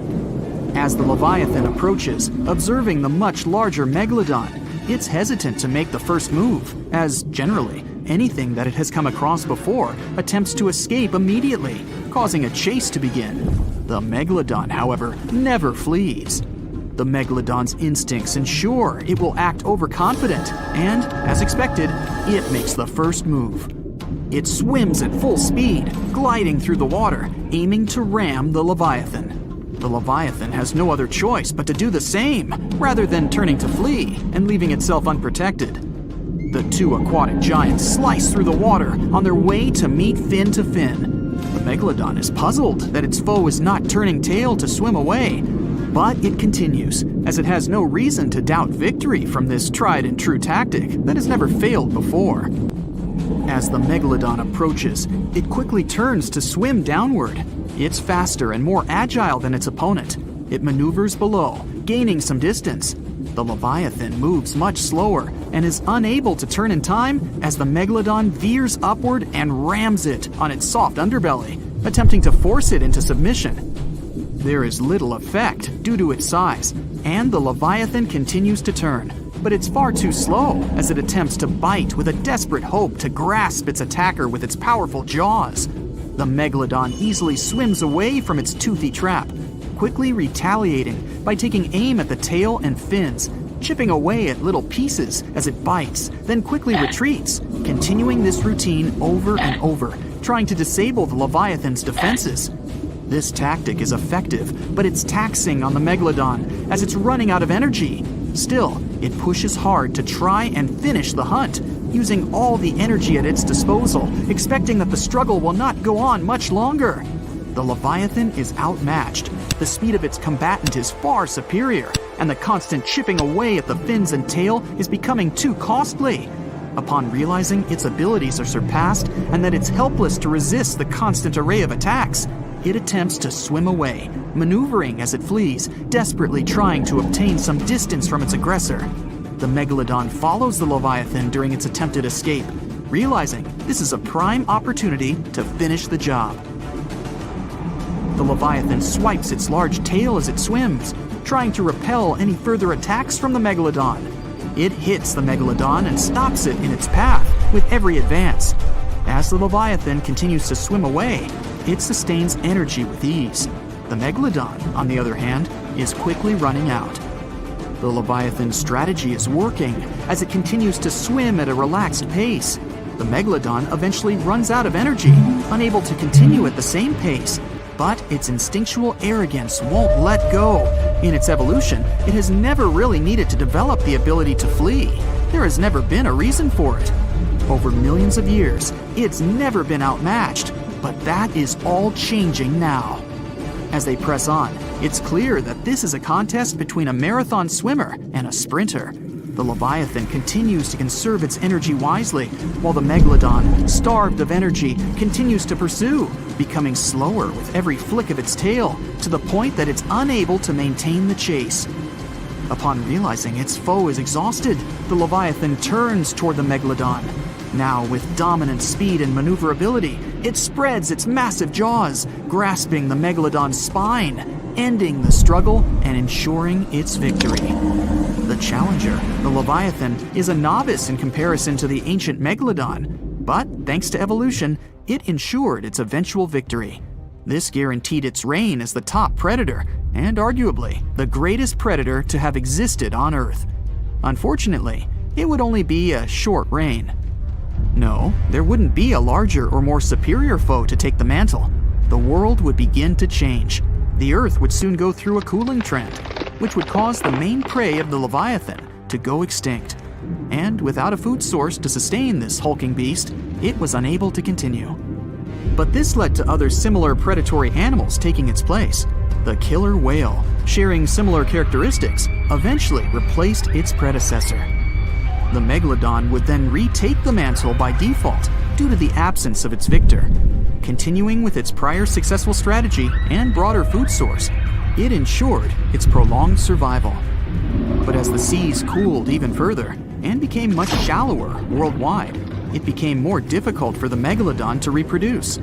The suitable shallow areas that were necessary for nurseries quickly disappeared, and without these, the megalodon too eventually went extinct. And just like its former opponent, other smaller sharks were able to adapt to these changes in the shallower waters, ensuring a more diverse pool of predators to dominate the seas. Imagine descending to the depth of the ocean. It's getting darker and darker. And suddenly, you see something shocking. The remains of a mysterious creature. You've never seen anything like that before. It actually happened in 2017. An oil and gas industry worker filmed a video and sent it to researcher Deborah Hatswell. Ultimately, the video ended up on the internet. It was recorded at a depth of about 2,700 feet during an investigation conducted by a remote-operated vehicle. At one point during the examination, the submarine came across the remains measuring almost 98 feet in length. The operator of the submarine was startled by the unexpected discovery. He tried to use the submarine's remote-controlled claws to get a hold of a piece of the skeleton. But once the claws touched the remains, they immediately crumbled into dust. Some people are sure that the skeleton must have belonged to a whale, but Hatswell has her own idea. She claims that since the video was taken by a professional, he should know what whale bones look like. Those who work underwater occasionally come across such remains. She also adds that a whale's spine has 3 blades spaced 120 degrees apart, but the discovered creature had only 2. Plus, the dimensions of the remains don't fit any sea life in that region. So, is it a representative of some previously unknown giant marine species or just a regular whale? It remains unclear. According to scientists, there are several reasons why marine animals can grow incredibly massive.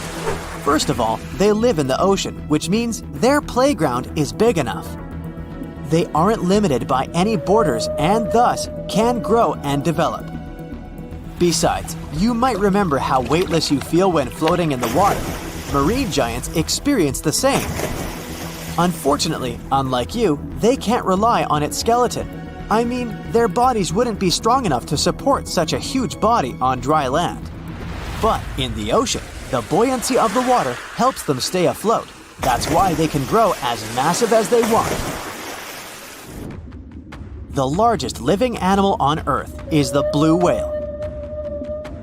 The average grown-up animal reaches up to 98 feet in length and weighs like 33 elephants. The blue whale's heart can be compared to a small golf cart, and the volume of this magnificent creature is almost the same as the volume of 7 fuel trucks.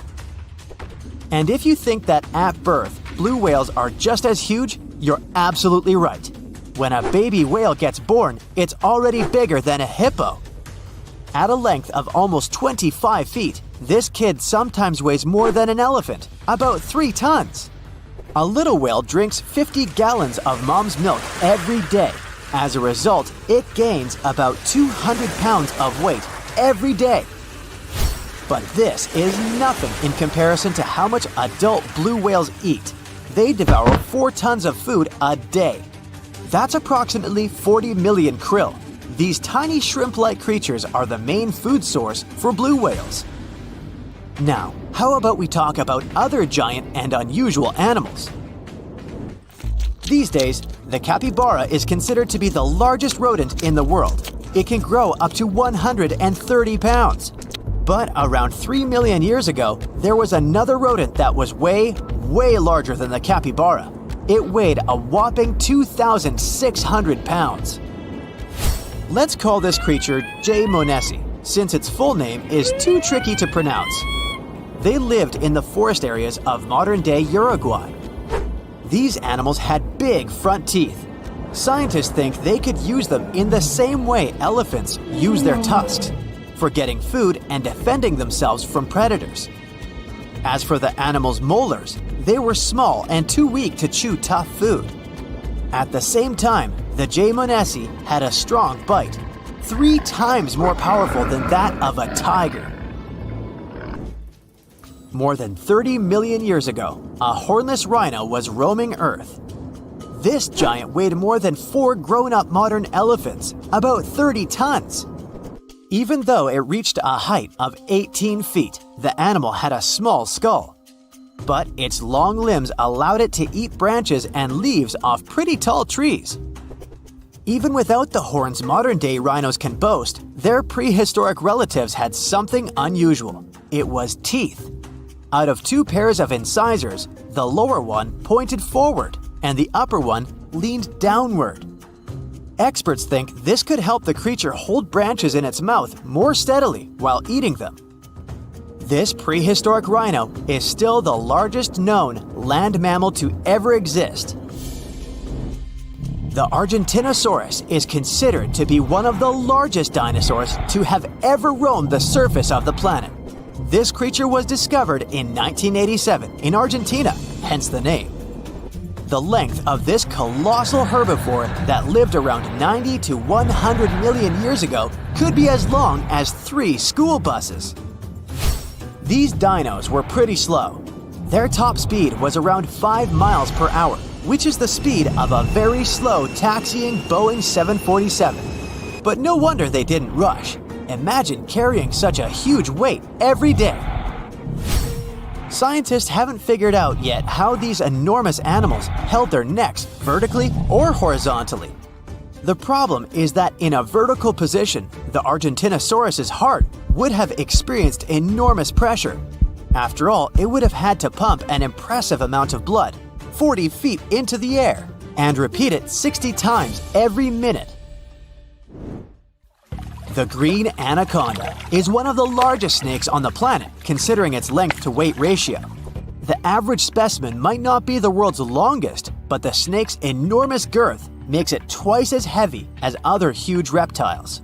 This creature is rather clumsy on land, but sleek and fast in the water.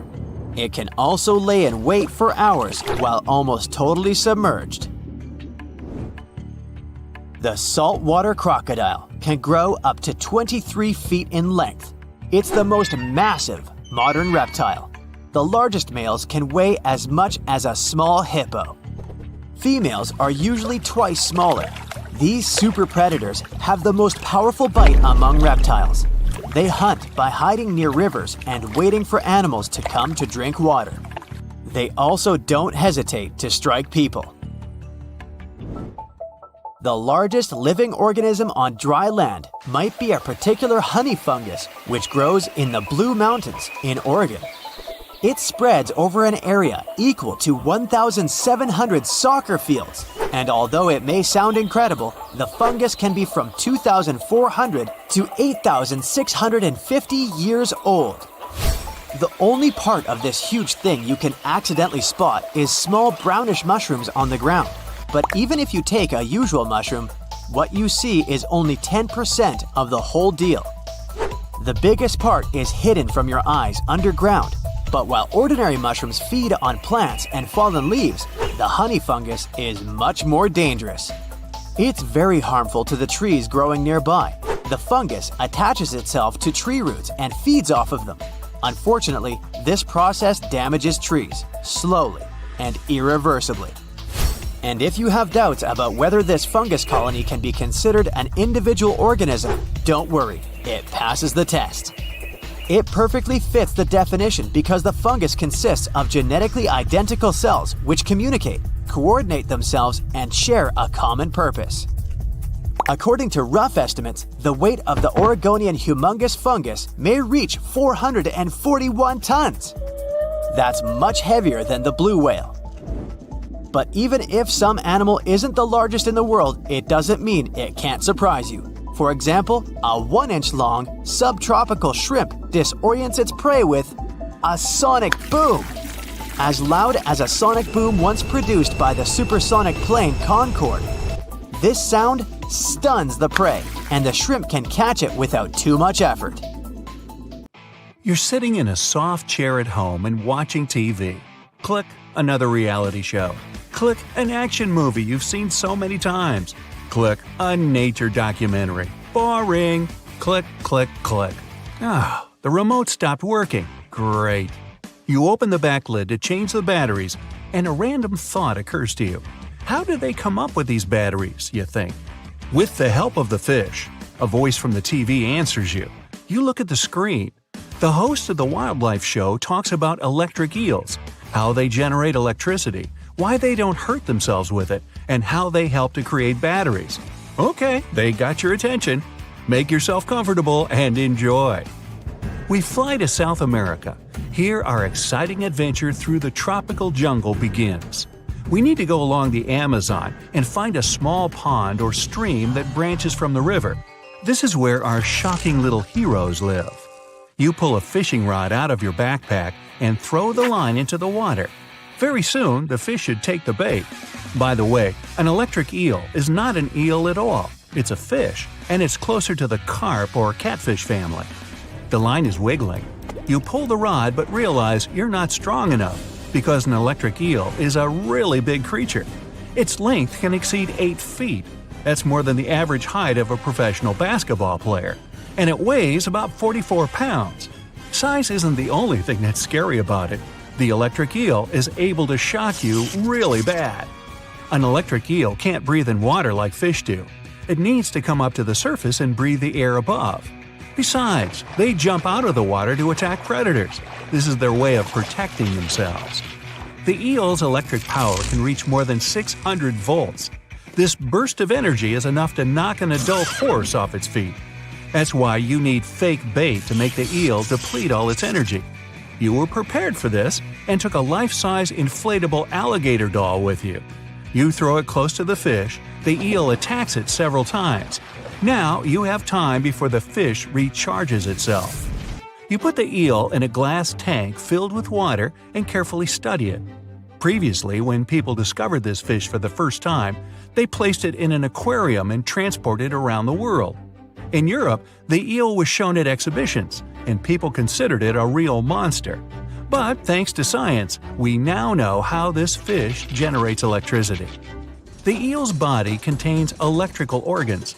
There are thousands of disc-shaped cells called electrocytes all over its body. When the eel wants to fight off an enemy or attack its prey, its brain sends a signal that passes through the whole nervous system and gets into the electrical organ. Electrocytes are instantly charged with electricity and release it. Individually, these cells are weak, but what's peculiar about this organ is that it provides a charge to all cells at the same time. They create an electric field around the eel, which scatters in different directions and stuns all living things nearby. In 1800, the way eels accumulate electricity inside them inspired an Italian physicist, Alessandro Volta, and helped him create the world's first battery. At the time, he called his invention a voltaic pile. And the unit of measurement of electric potential was named after the scientist himself, the Alessandro. Wait a minute, no, volt, that's it. Anyway, still Volta couldn't understand why the electric field didn't touch the eel itself. More than 200 years later have passed since then, and science still can't explain this phenomenon. It's possible the charge is released very quickly and doesn't have time to touch the eel. Also, there's a theory that during the strike, eels bend their body in a certain position that allows them to avoid getting struck. But there are cases when eels accidentally hurt themselves. Electrical shock is not the only superpower this fish has. It can create a very weak electric field to detect its prey. Almost every animal on the planet has electroreceptors. Thanks to them, they can feel barely perceptible electrical signals. Thus, the eel, like a sonar, locates its prey. After that, it releases a stronger charge to immobilize its target before attacking. There are about 350 species of fish that can generate electrical discharges, but the most powerful is the eel. Some creatures, such as the elephant fish, use this ability to detect predators and hide from them. The charge in their organs is not enough to attack, but still sufficient to recharge a small battery by 2/3. One of the weirdest fish releasing an electric discharge is the stargazer fish. To see it, we need to dive to the bottom of the ocean. Now, look very carefully. Among the ocean sand and rocks, you can distinguish the faint outlines of big eyes and a creepy mouth. Now that's not me. The face looks like an imprint of some sinister creature, but it's the real face of a stargazer.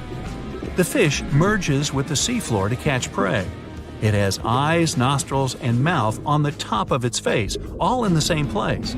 It buries itself in the sand, opens its mouth, and waits for little fish to swim by. Organs that produce electricity are behind the stargazer's eyes. The fish uses them to protect itself from predators. The shock confuses the enemies, and the stargazer has time to swim away. And not only sea dwellers can generate electricity. Let's go to lush green meadows to see them. Bees fly and work hard here.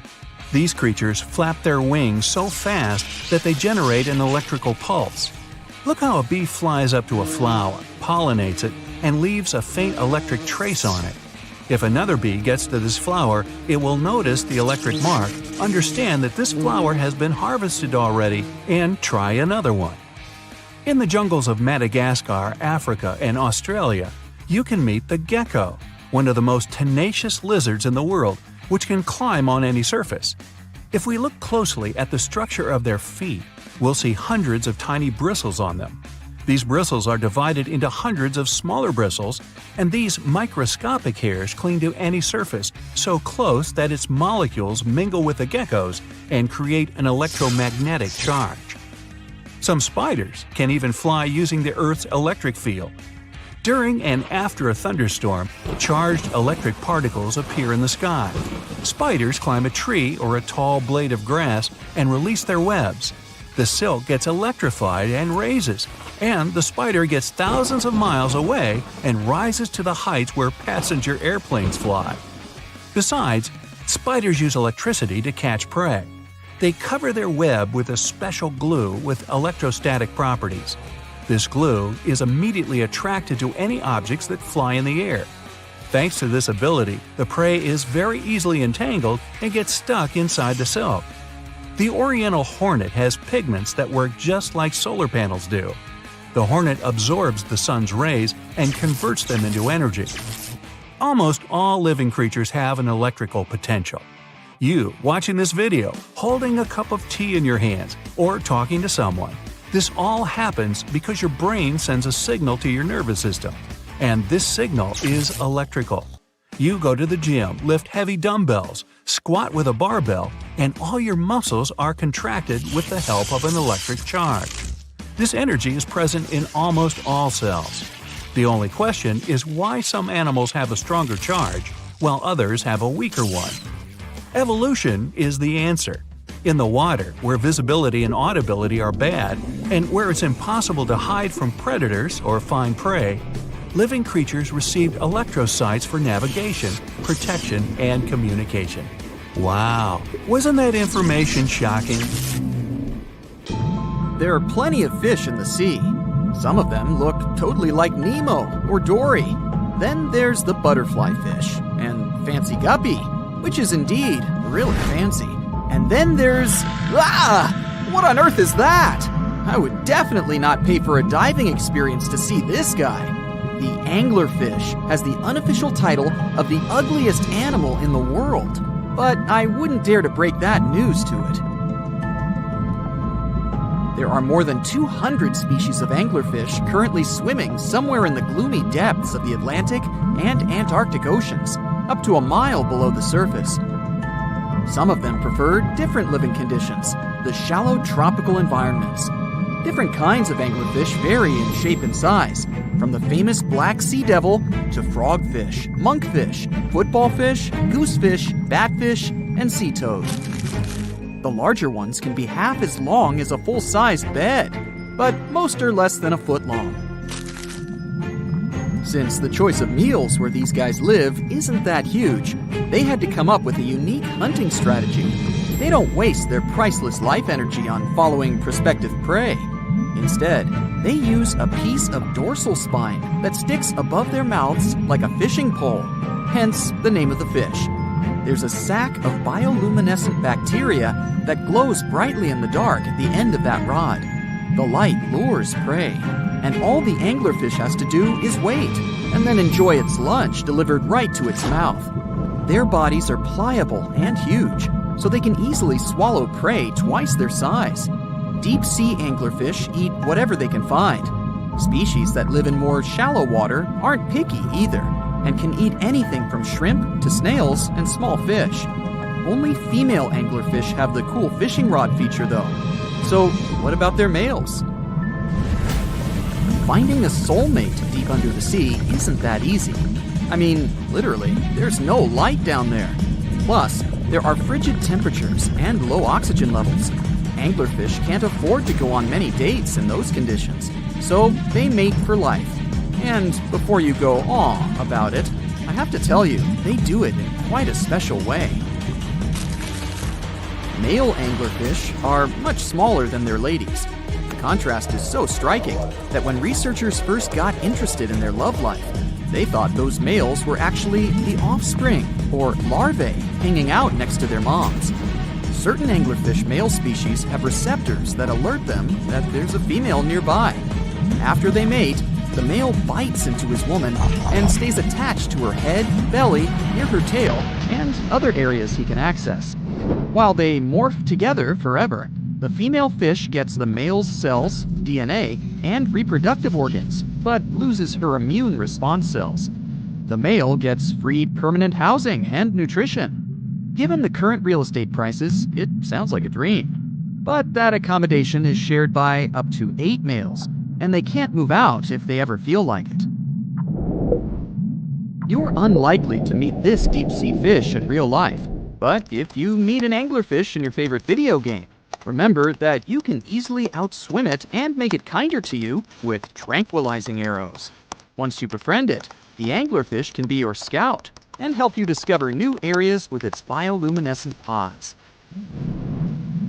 Back in the real world, down in the twilight zone of the ocean, about 650 to 3,300 feet down, the anglerfish isn't the only creature you're lucky you'll probably never meet. Many of the locals look like they come straight out of science fiction or horror movies, but that's because they had to adapt to this dark, deep world. I did my best to get you prepared for the creatures you're going to meet, starting with the common fangtooth. They spend most of their lives deep down, but at night, they move toward the surface to snack. These guys are more active than most other deep-sea dwellers. They don't wait for food to come their way, but actually follow it, and then get it with their long, hungry teeth. They don't have a built-in light bulb like the anglerfish, so they've developed a great sense of smell and use as much sunlight as they can get there in the depth to get around. Sometimes, even the shadow of a passing by prospective prey is enough for them to switch to action mode. And though they don't look too charming, they're completely harmless to humans if you ever run into one of these guys. Stoplight Loosejaw sounds like a great name for an alternative band, but it's actually another deep-sea resident with sneaky hunting habits. It has special light-producing photophores under each eye. They emit green and red light like a stoplight, hence the name of the fish. Unlike other fish, these guys hardly ever leave the twilight and midnight zones. Their lower jaw is a quarter of the total body length, and the stoplight keeps it open all the time, hoping to get some lunch. It looks like a ferocious predator, but mostly prefers zooplankton with an occasional dessert of shrimp, krill, and fish. I'm sure you didn't expect to meet a hybrid of an eel and a bird, but here it is! The slender snipe eel has a beak, much like that of a bird, with curving tips. The beak is equipped with tiny hooked teeth that the eels use to catch the antennae of delicious shrimp.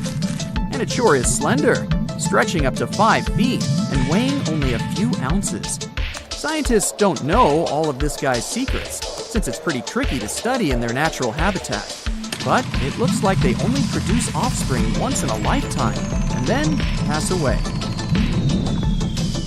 Glass squids like to take it easy in life and literally go with the flow. They're filled with a solution which is lighter than water, so they don't have to make any effort to move around the deep sea looking for food and partners. These creatures are transparent, so they blend into any landscape and don't even cast a shadow while moving. Talk about a great survival tactic. If danger finds it anyway, it can transform into a lumpy ball, pushing its head and tentacles into its mantle cavity. It can also release ink into the mantle and go from transparent to black. The same ink can protect it against hungry whales and seabirds. Another tactic they use to scare off predators is to activate their light-emitting organs around their eyes. I'm getting hungry. Maybe I can snack on this sea cucumber. Ouch, it's moving! So I guess it doesn't belong in a salad after all. These soft-bodied fellows live in all parts of the ocean, from shallow waters to the deep underwater world. Most of them slowly move around with their tiny feet, but some crawl around by flexing their bodies. Sea cucumbers can shed their internal organs when there's a predator approaching. Those sticky organs distract the intruder, and the happy cucumber moves on and just grows the organs back. What's that glistening in the distance? Looks like someone dropped gems in the water. That's a sea sapphire, also known as the most beautiful animal you've never seen. Some males of this type of copepod can change color from deep blue to purple, red, or gold. 1 second later, it's gone. And it's back, shimmering bright. The secret to this magic is that their bodies are transparent and reflect light differently at certain angles. It looks like it's their way of communicating between each other and attracting mates. Female sea sapphires don't have the same superpower, but their eyes are bigger compared to males, probably to spot them from a distance. Males roam wild and free, and their ladies stay in the crystal palaces of strange barrel-shaped jellies called salps. There's a creature somewhere deep in the ocean looking for prey that would make Dracula himself proud. It's been around since before even the dinosaurs walked the earth.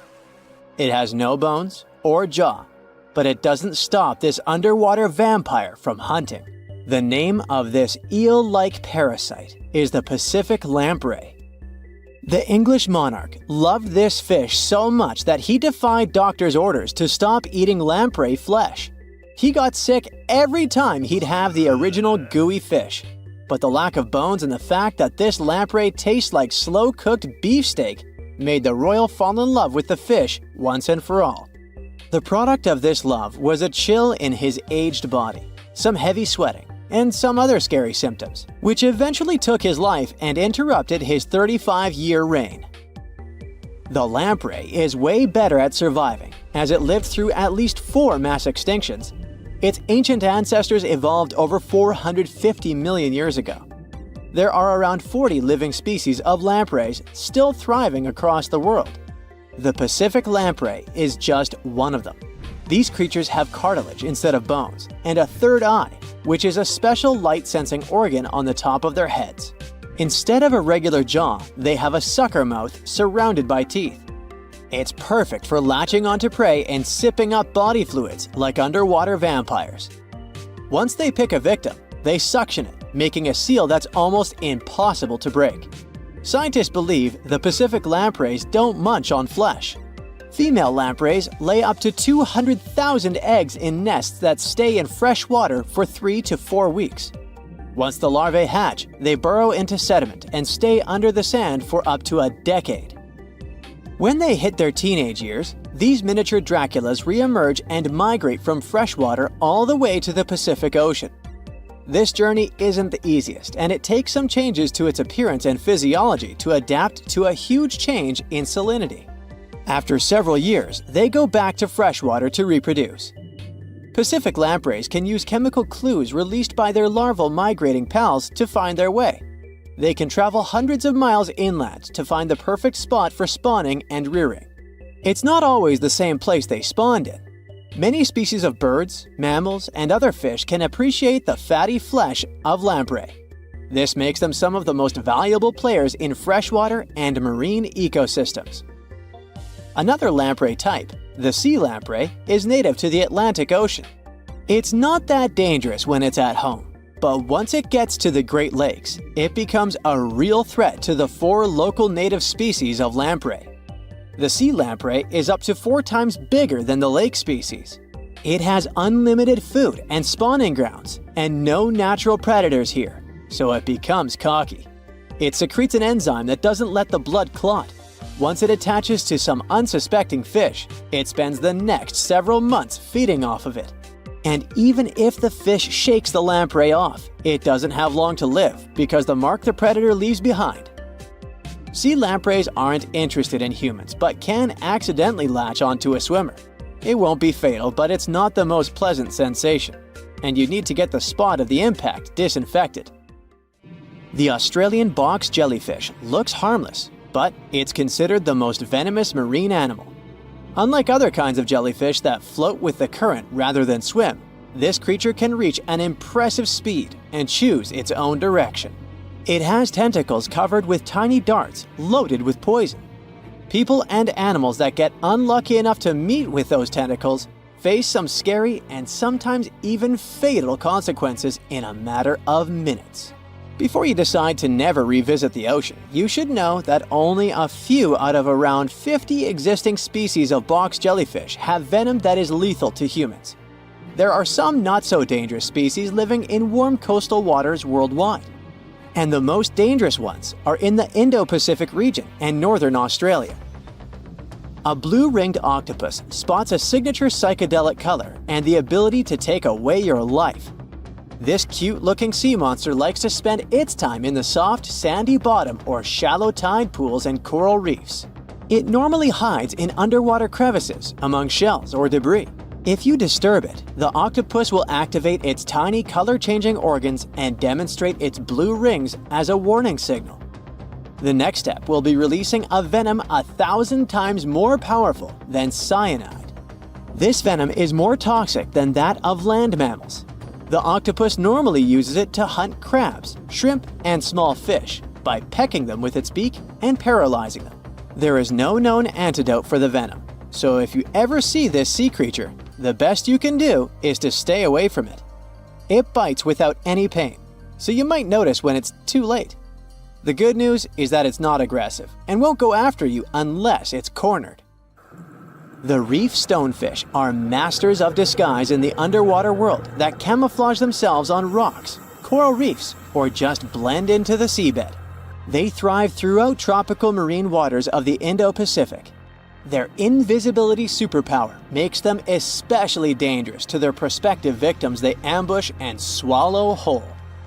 If someone happens to disturb them, their 13 defensive dorsal spines stand on end and deliver a powerful venom punch. They say stonefish stings are extra painful and lead to scary consequences within minutes. They're called the most venomous fish in the world. If you don't do anything about it, the impact can be lethal. If you ever go diving in the Pacific Ocean, be careful not to pick up a cone snail from the seafloor. It has a beautiful shell made of brown, black, or white patterns. Like most other snails, it's slow, but it has a complicated system of seeking out prey. It likes to snack on fish, marine worms, or even other snails.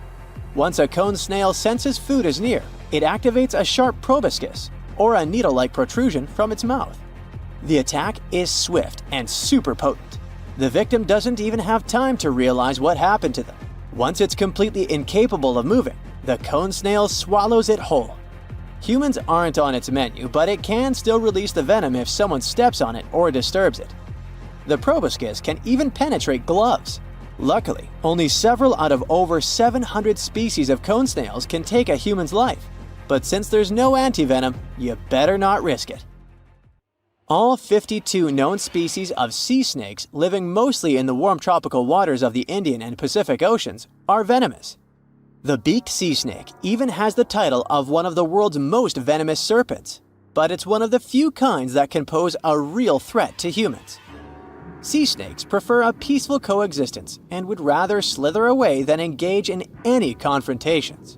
If you ever see them in the water, staying calm and moving slowly will save your life. Sea snake bites, although almost painless at the moment, can have varying degrees of impact.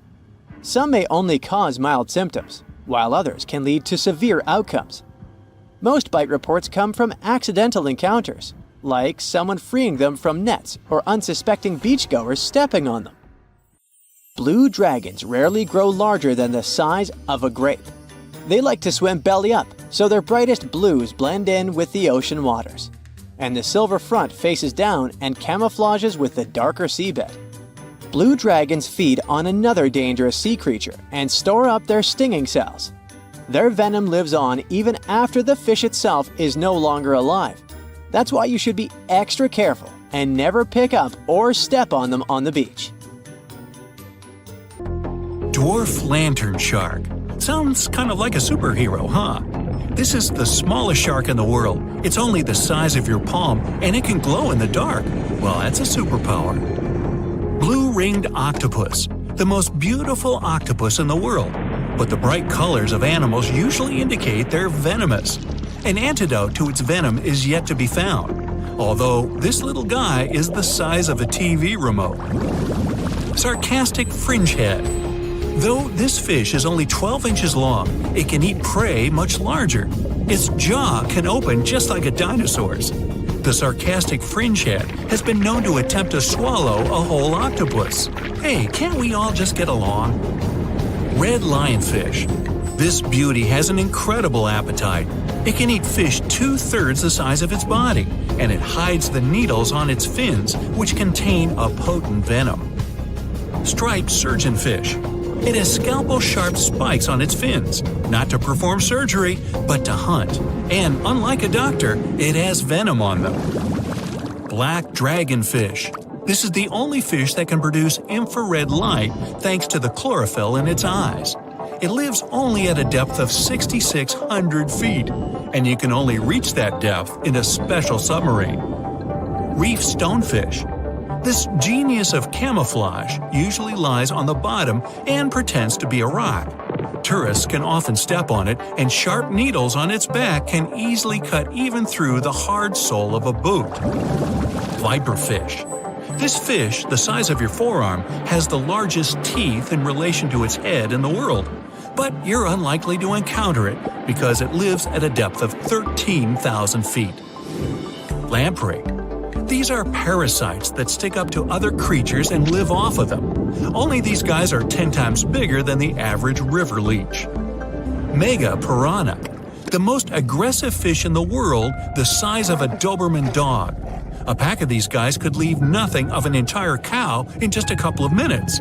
Fortunately for all of us, they ceased to exist 8 million years ago. Whew! Black pacu. Pretty ordinary big fish until it opens its mouth. It has human-like teeth, and the richest black pacu even had golden dental crowns. Just kidding. Payara, the most dangerous freshwater resident. It can swallow prey half its size. Even piranhas fear this monster. Anglerfish. It has a fishing rod on its head. It's a bait that lures small fish right into the mouth of this hunter. Slender snipe eel. It's very long and flexible due to the number of vertebrae in its back. There are 750 of them. By comparison, we only have 33 to 34 vertebrae. Barracuda. Its jaw is similar to that of a great white shark, but its trademark is speed. It would beat any Olympic swimmer at 29 miles per hour. Ocean sunfish. It's a fish the size of an adult person, and it's the heaviest bony fish in the world. Although peaceful, thank goodness, they sometimes damage the bottoms of small fishing boats. Frilled shark. Its length would allow it to successfully play basketball. It hunts with the strategy of a snake. The shark bends its body and then makes a sharp dash forward, and it has 300 teeth. Plenty of frills there. Electric eel. Its feature is its electrical organs, which can discharge 4 times as much as a normal household socket. The electric eel's shock can easily stun a large horse. Box jellyfish. It doesn't just drift in the waves near a shore like a regular jellyfish. Oh no! These guys are very fast and can even catch up with a person in the water. And their sting is hazardous. They don't look for trouble, but they're always ready to defend themselves. Goblin shark.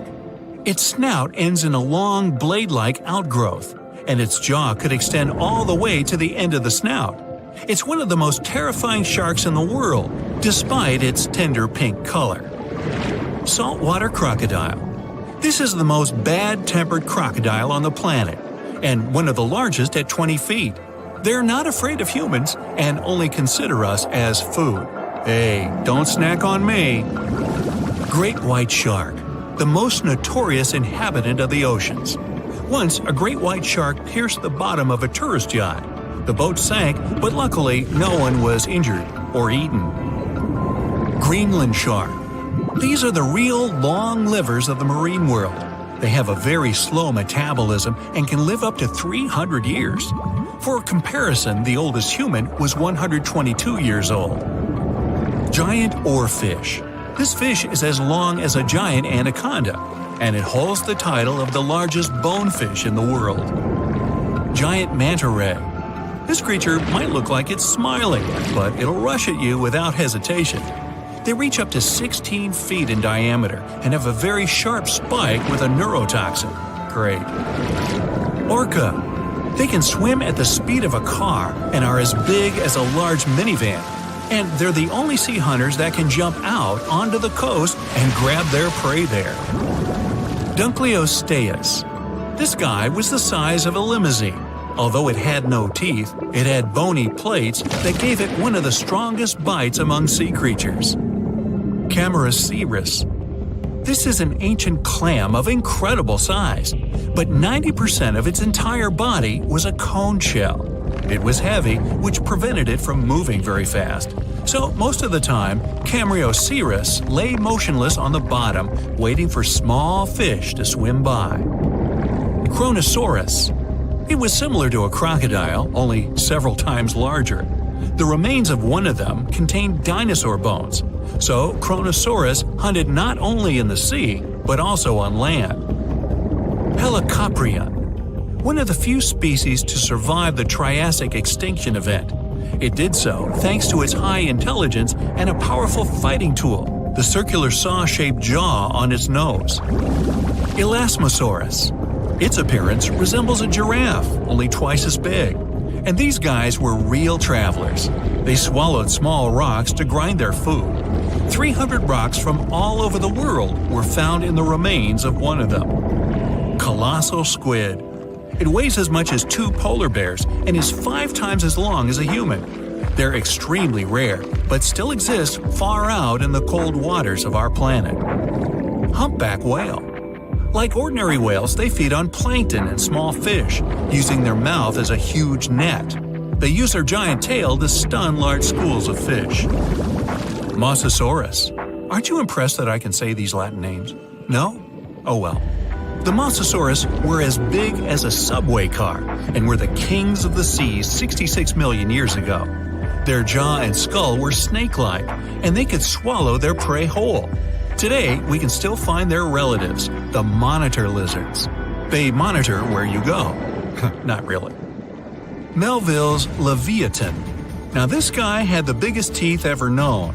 They were basically as big as half your hand, and their appearance resembled something between an orca and a sperm whale. Leadsichthys. They were bigger than a school bus, but they weren't hunters.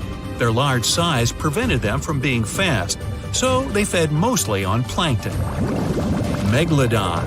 Ooh, the most famous ancient sea creature. They were heavier than a tank or even a small house. Some people think they're still living in the deep waters of the ocean, but this, of course, is not true. Basilosaurus. Giant ancestors of modern whales. They had large lower limbs. Perhaps it's because they used to be land creatures, but in the course of evolution, they gradually moved into the water. Cachalot. Sounds like it should have been on a baseball team. They were almost as long as a basketball court. Their brains weighed 15 pounds. That's 7 times the weight of a human brain. Sei whale. Okay, whale. Actually, it's its name, not a command. One of the best swimmers of all whales.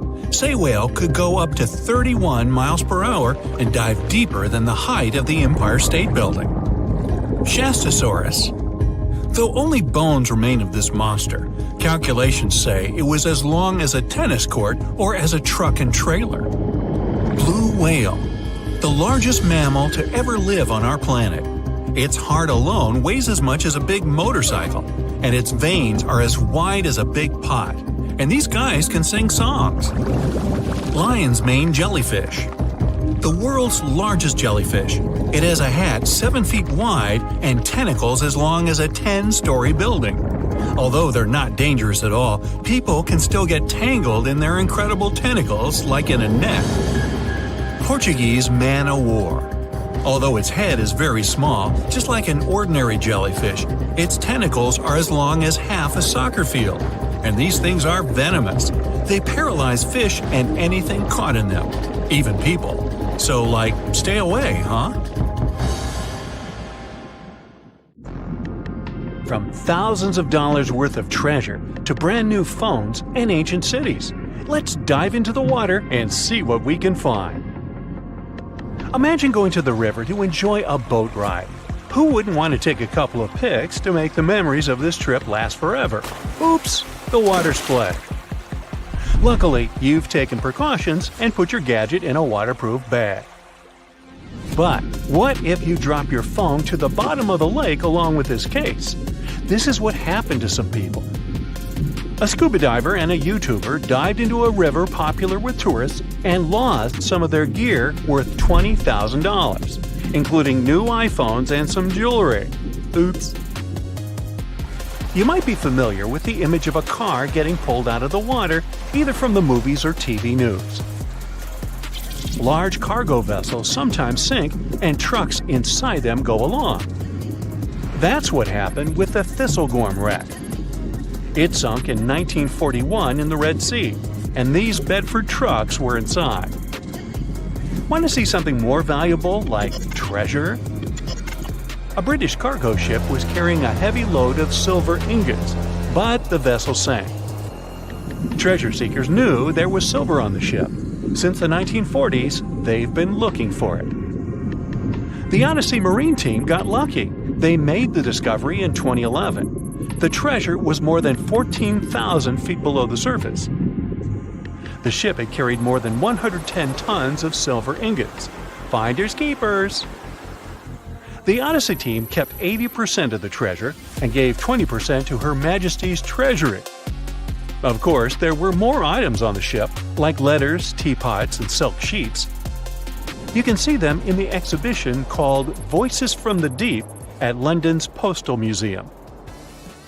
Now how about some underwater art? Sure, here you go, Polynesian moai statues. These statues have been discovered in several areas across the world. For instance, Easter Island is full of different size statues, but many of them can also be found in Cancun, Isla Mujeres, and Punta Nizu, Mexico. Seeing full-body statues from thousands of years ago under the water would probably be a lifetime experience. Gold coins are also popular items found in shipwrecks. Many divers come across coins worth a lot of money. But there's one diver in Florida who truly hit the jackpot. In 2015, they stumbled upon nearly $1 million worth of treasure. The discovery was 51 gold coins, 40 feet of ornate gold chains, and a rare coin that was made for Philip V, the King of Spain. They were once frightening and dangerous, and they still look spooky. Yo-ho! I'm talking about pirate ships. One pirate shipwreck from the 18th century was excavated off the coast of Colombia in 2015. The treasure found there was worth between $4 and $17 billion. It contained precious stones, gold, and many other items. The next one is an underwater city. Neapolis is a city washed away by a tsunami. It was built on the coast of North Africa nearly 1,700 years ago. Divers uncovered the city's remains in 2017. Researchers have also discovered Roman columns, as well as household goods and tools. Now, let's go all the way back to 1503. Portuguese explorer Vasco da Gama was fighting a storm when he lost his ship Esmeralda. The ship was discovered in 1998, but it had to wait for more than a decade to be excavated. Researchers found navigational tools there. They didn't have as much value as Spanish gold, but they were historical treasures. Now, in Amsterdam, they fish for bikes in canals. 1/3 of working Amsterdammers cycle to work. Others use their bikes for different purposes, like exercising, going shopping, and so on. There are more bikes in Amsterdam than permanent residents. Unfortunately, many bicycles and even some cars end up in Amsterdam's canals. The fact that Amsterdam has 165 canals with a combined length of 60 miles doesn't make the authorities' job easier. Obviously, the owners don't throw their bikes into the water. Bikes can end up in the canals because of strong winds, vandalism, theft, or by accident. Every year, authorities fish up between 12,000 and 15,000 bikes. Our next one is a lost city. Heraklion was ancient Egypt's gateway to the Mediterranean. It became submerged and hidden under the sand. This city was famous. Maybe you've even heard about it. It was mentioned in the legend about Helen from Sparta and Paris from Troy. So, how was this ancient city discovered? In the early 2000s, a team of divers found a huge fragment of rock on the seabed and took it up to dry land. It turned out that it was a piece of the statue of Hapi, who was the lord of the river of ancient Egyptians. The team continued searching and found 6 other pieces. Around them, they saw temple ruins, pieces of pottery, jewelry, coins, oil lamps, and so on. Even an old copy of the New York Times. Nah, not really. Granada Underwater Sculpture Park is the world's first, what else, underwater sculpture park. Why is this park so special, besides being located in the beautiful waters of the Caribbean? You can see the park on a snorkeling or scuba diving trip. The sculptures are about 9 to 16 feet underwater. The atmosphere and the experience itself make it special. The sculptures are made from concrete and steel. Some of them weigh as much as 15 tons. They're covered with underwater creatures. The statues were put there to help protect reefs, maintain the health of the ecosystem, and restore underwater life in that area. Now, submarines are designed to go underwater, so maybe you wouldn't expect to see them on this list. But submarines do, in fact, sink. Divers have discovered many submarines. For instance, an Australian submarine was found off the coast of Papua New Guinea more than a century after it had sunk. Now here's another submerged city, but this one was left underwater on purpose. You can see the ancient ruins of Lion City in a lake in China. This lake was created in 1959 when the valley, at the base of Five Lions Mountain, was flooded to create a hydroelectric power station. The 1,400-year-old city, now ruined, got submerged by this flow and stayed this way for over 50 years. It lay untouched at the bottom of the lake until its exploration started in 2001. Divers found out that many structures, carvings, guardian lions, and arches were still preserved. Researchers mapped and documented Lion City. They also looked for a way to protect these structures from further damage. In 2011, the city was announced to be an historic relic under protection. When you see the ruins of Lion City for the first time, the view will take your breath away. So don't forget to hold your breath. Imagine swimming in the dark waters. As you're approaching the city, you see its huge walls and extensive carvings.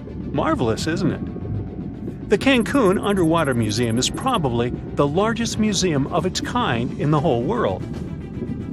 It wasn't lost, per se, but now it's home to an aquatic ecosystem. Who wouldn't want to combine scuba diving and snorkeling with a visit to a world-class garden with 500 sculptures? Placed 30 feet under the surface, these sculptures are made from pH-neutral marine concrete so that they can stay on the ocean floor. Plus, here, the sculptures change over time, unlike in a traditional museum. That's because they become part of the underwater environment and a home to various plant and animal species. In one installation, nearly 450 life-size figurines are grouped together to hint at the harmonious coexistence of humanity. There is also the Anthropocene, which is an actual submerged Volkswagen Beetle placed by the Manchonis Reef. Okay, this is not a lost and found item, but this is just, hey, it's a giant jellyfish and I wanted you to see it. This creature is known as the lion's mane jellyfish, and it's the largest known species of jellyfish. So, I'm happy now. And have you ever discovered anything underwater? Okay, let's face it, we humans are pretty ordinary.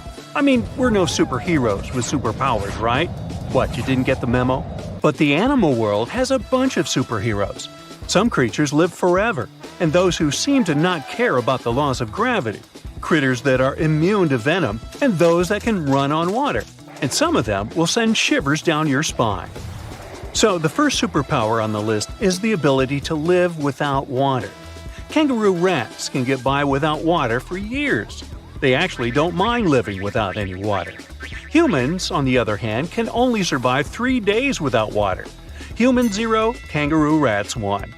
These little buddies live in extremely arid desert areas and have to get water from the seeds and plants they eat. And although it may sound a bit disturbing, kangaroo rats also know how to extract water from their urine before they set off on a bathroom trip. This way, they don't waste a single drop of precious moisture. Well, that would come in handy at sporting events. Now let me introduce you to the Peter Parker of the animal world. Yep, seems like Spider-Man is real, but not human. Meet a gecko lizard, or simply gecko. This critter has a marvelous ability to climb up all kinds of vertical surfaces and can even go for a walk on the ceiling. This gravity-defying feat is possible thanks to the lizard's unique foot pads covered with tiny hairs. They can cling to almost any kind of surface, no matter whether it's smooth, hard, rough, or soft. One more fun fact about these guys is that they lack eyelids, so they always keep an eye wide open for what's going on around them. If you wonder how they keep their eyes protected, here's the answer. Their eyes are covered with a transparent membrane, the cornea. Sure thing, they can't close their eyes, and if they have something in their eye, they simply lick it off. Right, they clean their eyeballs by licking them. I guess that's another superpower.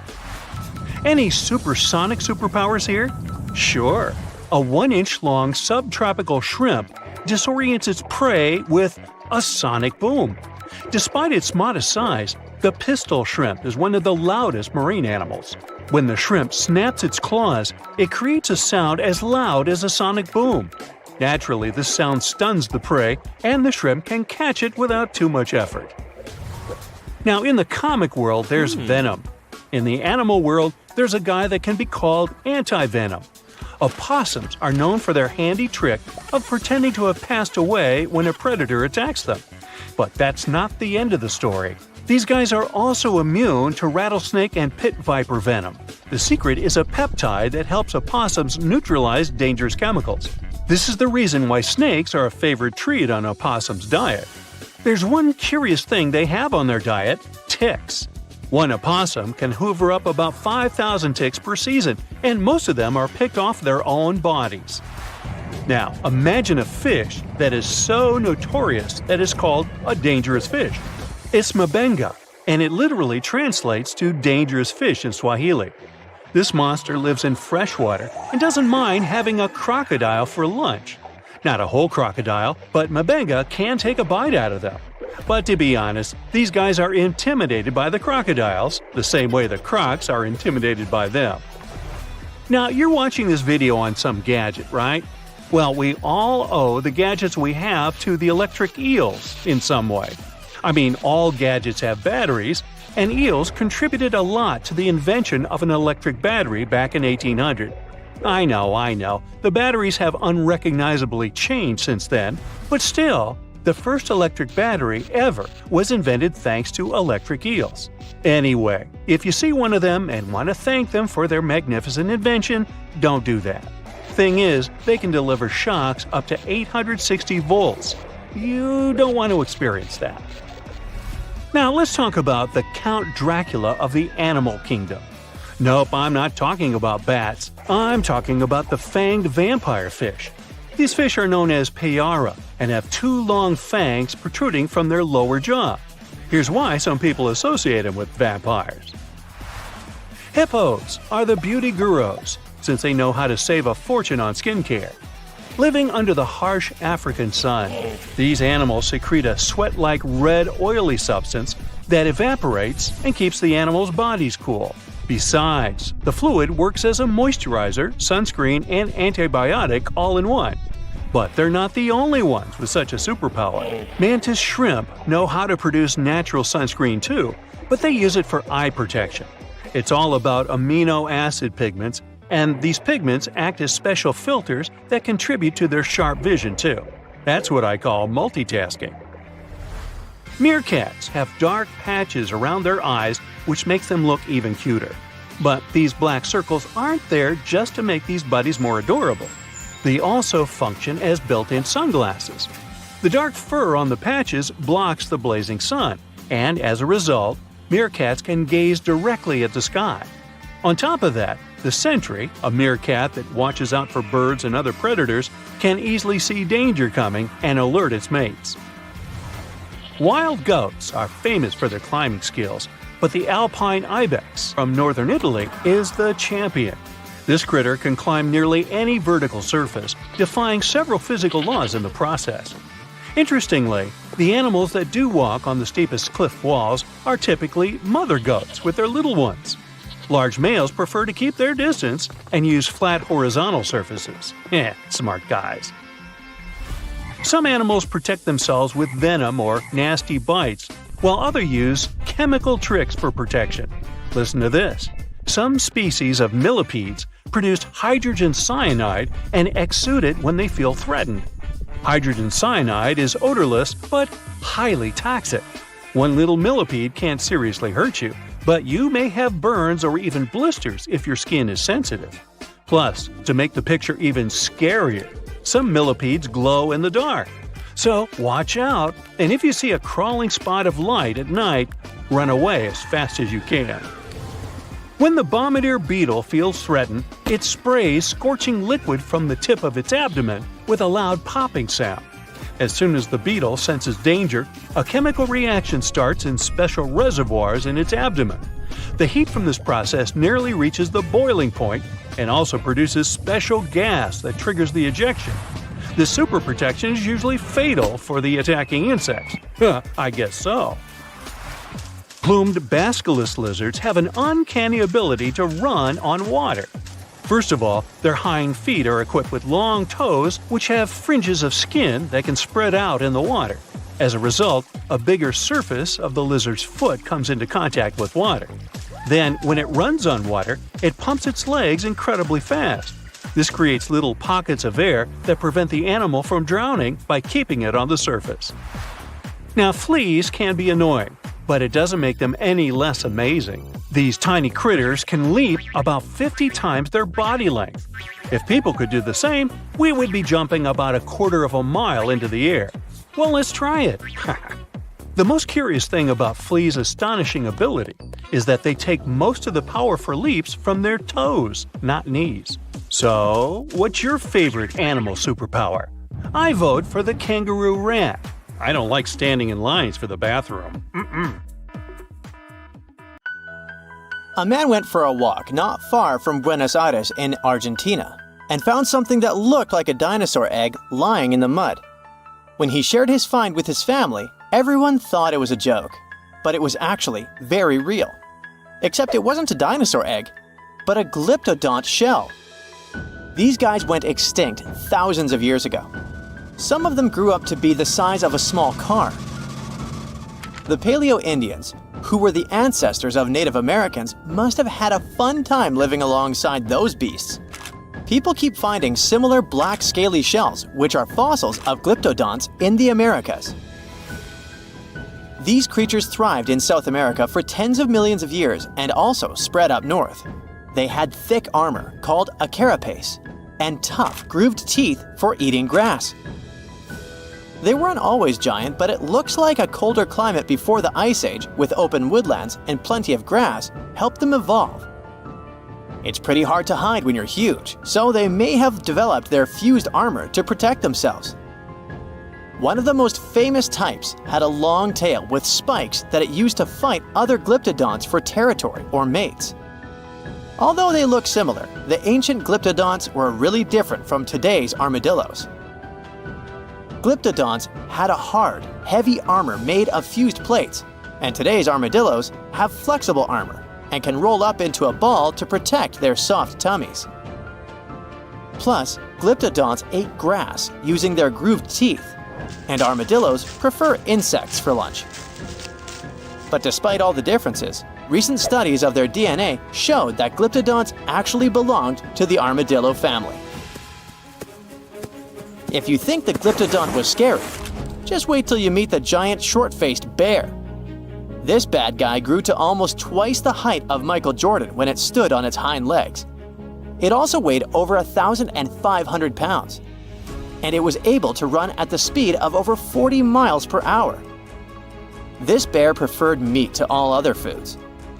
Even its skull and teeth were designed for slicing through meat, and it had forward-facing eyes that gave it sharp vision. Its strong jaws and large muscles helped it crush bones to get to the nutritious marrow inside. The giant short-faced bear lived in places like Minnesota and west of the Mississippi River, all the way up to Alaska. It went after or scavenged big animals like bison, musk oxen, deer, and even ground sloths. But it eventually went extinct because its prey didn't survive the Ice Age. Today, the only living relative of the short-faced bears is the spectacled bear from South America. This guy is much smaller, about the size of a black bear, and it eats both plants and meat. Game of Thrones fans, the next one is for you. The orphaned wolf cubs adopted by the Stark family in the epic series were inspired by dire wolves. Their name translates from Latin as terrible wolf. These great uncles of modern dogs were almost 5 feet from head to tail and weighed around 150 to 200 pounds. The oldest record of the dire wolf is from 250,000 years ago. They adapted well to different conditions and lived pretty much all over North America, from as far north as Alaska to down into southern Mexico. They went extinct around 10,000 years ago, soon after the last ice age. They most likely just lost their source of food. The closest we have to dire wolves now is the gray wolf, but don't get too upset. Scientists think they could be able to bring the dire wolf back to life. They can combine intact straps of their DNA, recovered from the museum specimens and the genome of modern dogs. One animal you definitely wouldn't want to be on the de-extinction program is the saber-toothed cat. This bad guy lived in prehistoric North America and parts of South America. And nope, it's not related to modern tigers or other cats. It just went extinct. It had the title of the most fearsome Ice Age predator for a long time, until scientists found out at least one species of it was more like a kitty cat. Smilodon, by the way, Diego from Ice Age was one of those. Could only chomp down with 1/3 of the force of modern lions, but it could open its mouth at a 120 degrees angle, and it could wrestle even large prey to the ground with its powerful body, with disproportionately thick front legs and strong neck. The kitty was probably just too afraid to use its long and narrow teeth that could break easily. And one more detail. It had to have lips that could stretch well for the jaws to open wide, so it most likely drooled like a St. Bernard. Well, at least their teeth grew twice as fast as those of modern lions, and fully formed by the age of 3. The giant beavers, called castoroids, must have grown at the same rate, or so to get as big as a couch. They were about 8 feet long and weighed 200 pounds, which is as heavy as a large refrigerator. They had huge 6-inch long front teeth for gnawing, a narrow tail, and long, shaggy fur. This giant creature lived alongside mammoths and saber-toothed tigers in the woodlands of North America. Like today's beavers, the giant beaver probably spent a lot of time in the water since it was too heavy to move quickly on land. Unfortunately, we don't know for sure if giant beavers built equally giant dams. Even if they did, none of those structures survived over time. Some people think a giant beaver built a 4-foot-tall dam in Ohio, but it's just a guess. Eventually, the giant beaver disappeared, just like other big animals from the last ice age. Early human settlers in North America may have sped up its extinction, as they probably liked its thick fur and meat. By the Ice Age, mastodons, some remote offsprings of the early elephants from Africa, crossed a land bridge that once connected Siberia and Alaska and made it to North America. Mastodons, like woolly mammoths, had thick, shaggy fur that helped them keep warm in the cold climate of the Ice Age. But unlike the mammoths, who mostly grazed, mastodons were mostly browsers. They like to eat leaves from shrubs and the lower branches of trees. Scientists often find woolly mammoth fossils together, which means they probably lived in groups, like family herds. Mastodon fossils are usually lying alone. This means they may have preferred living on their own and only came together to mate or for a short time with their young. Sadly, both mastodons and woolly mammoths went extinct around 11,000 years ago, not long after the Ice Age. Scientists think this may have happened because of changes in weather patterns, fewer food sources, and possibly early humans. They figured out that one mastodon could feed a tribe for a week and dress them for years. You can mostly find camels in deserts in places like North Africa and the Middle East now. But scientists believe they actually came from North America, especially the lands west of the Mississippi River. Fossils show that camels appeared on Earth about 44 million years ago. In 2015, a team of scientists from the University of Louisiana discovered the bones of a giant ancient camel in Oregon. This camel was between 12 and 14 feet tall, like a modern giraffe. It lived around 7 million years ago and had a long neck to help it reach high plants. About 6 million years ago, some early camels crossed into Asia over the Bering Strait land bridge. Once they arrived in Asia, these camels split into two types we know today: the Bactrian camel with 2 humps and the dromedary camel with 1 hump. You won't find wild camels in North America anymore, but some of their relatives, such as llamas, alpacas, and guanacos, still live in South America. This invisible line divides the world into 2 parts, and most animals, fish, and birds, for some reason, can't cross it. The line is called the Wallace Line, and it runs between Australia and Asia. It has its name after Alfred Russel Wallace, a British scientist and explorer who discovered it in 1859. He traveled to Asia to explore a group of islands called the Malay Archipelago. As Wallace walked through the jungles, climbed hills, and sailed on boats, he noticed something like an invisible wall. On its west side, in places like Borneo and Sumatra, he saw animals you might find in Asia. There were big rhinos munching on leaves and monkeys swinging from tree to tree. The forests were full of life, with all kinds of animals you'd expect to see in a jungle. But in places like Sulawesi and Lombok, just across the imaginary line he came up with, Wallace found animals more like the ones in Australia and colorful birds like cockatoos. The behaviors of animals differ on different sides of the Wallace Line. Some creatures are great at traveling across tough barriers like water, but others are not. For example, bats can fly across open water, but they sometimes cross the Wallace Line. On the other hand, big animals that live on land like elephants usually stay on just one side of the line. Some birds are shy and like to stay hidden in thick bushes and trees to avoid predators. They wouldn't feel safe flying over wide stretches of water with no place to hide. Plants don't stick to the Wallace Line as strictly as animals do, because they spread in their own unique ways, like with seeds carried by the wind, water, or animals. One plant genus, the eucalyptus, mostly stays on the Australian side, but one eucalyptus tree has made its way to the Philippines on the Asian side. Underwater, the Wallace Line doesn't matter as much. The area between the Wallace Line and Australia is called the Coral Triangle, and it's bursting with life.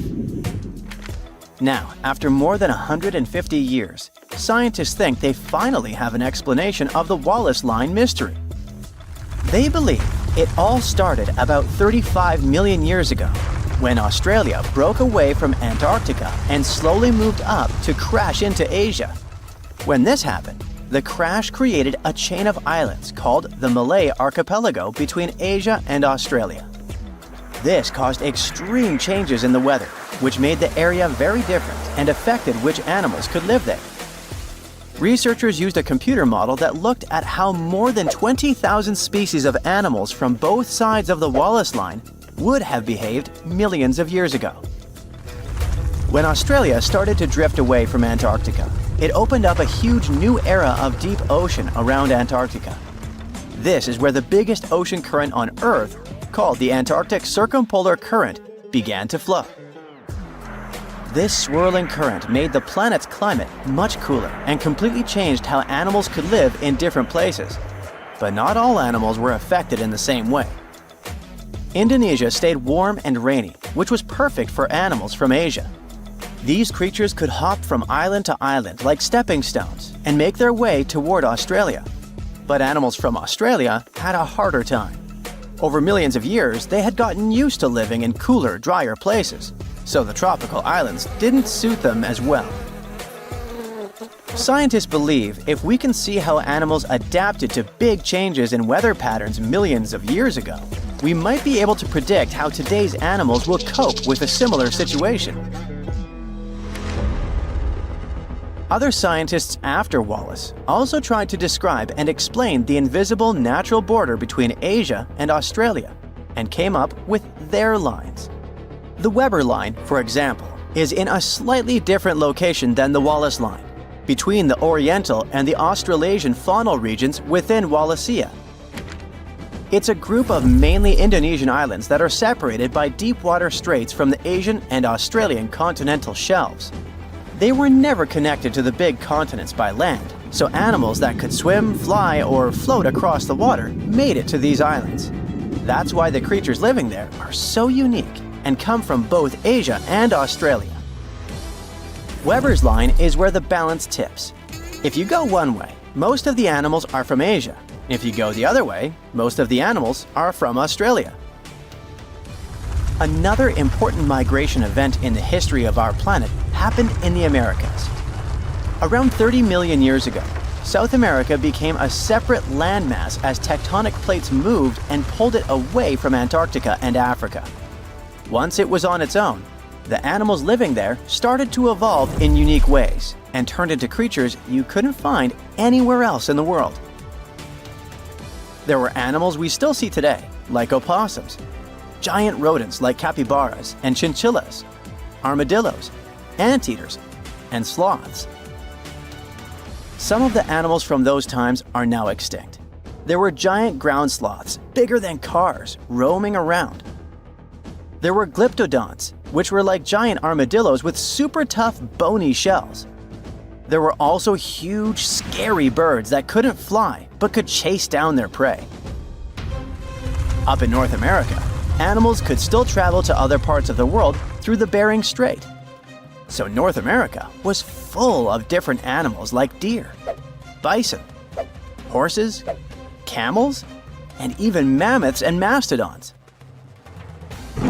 They all lived alongside predators like big cats, wolves, and bears.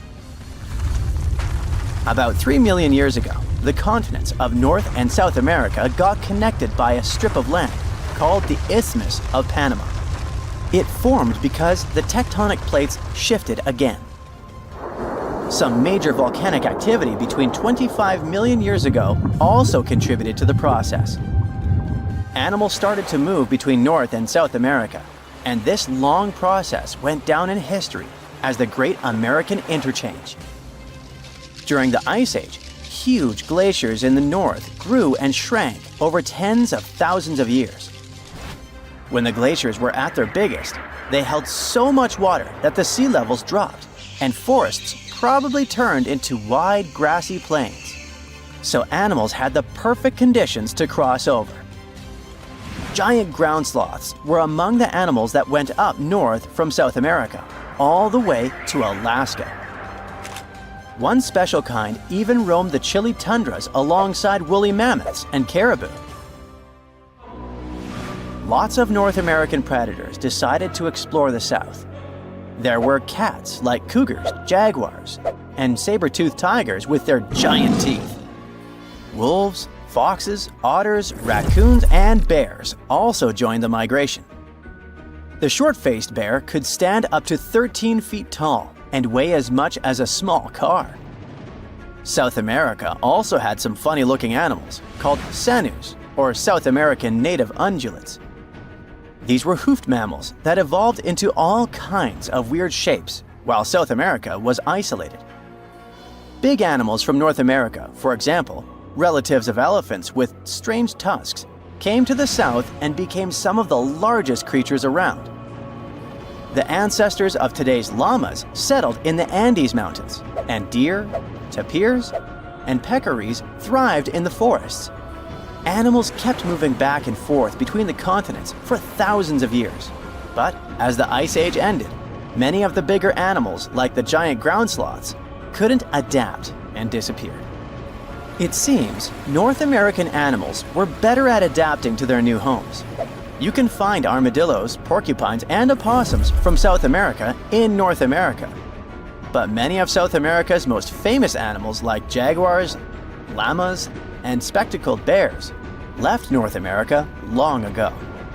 Scientists think South America's animals, after being isolated for millions of years, had a harder time dealing with new challenges when their ecosystems changed. Chances are you have a dog wagging its precious tail around the house or sniffing at your feet. Ever marveled at how keen your dog's hearing is? I mean, it can hear you opening a bag of chips even if you're on a different floor in the house. Even with this amazing ability, most household dogs don't have the best hearing in the animal kingdom. Actually, they're not even in the top 5. On that note, let's venture into the world of animal hearing and try to imagine what life sounds like for other creatures. Look, we humans are pretty great.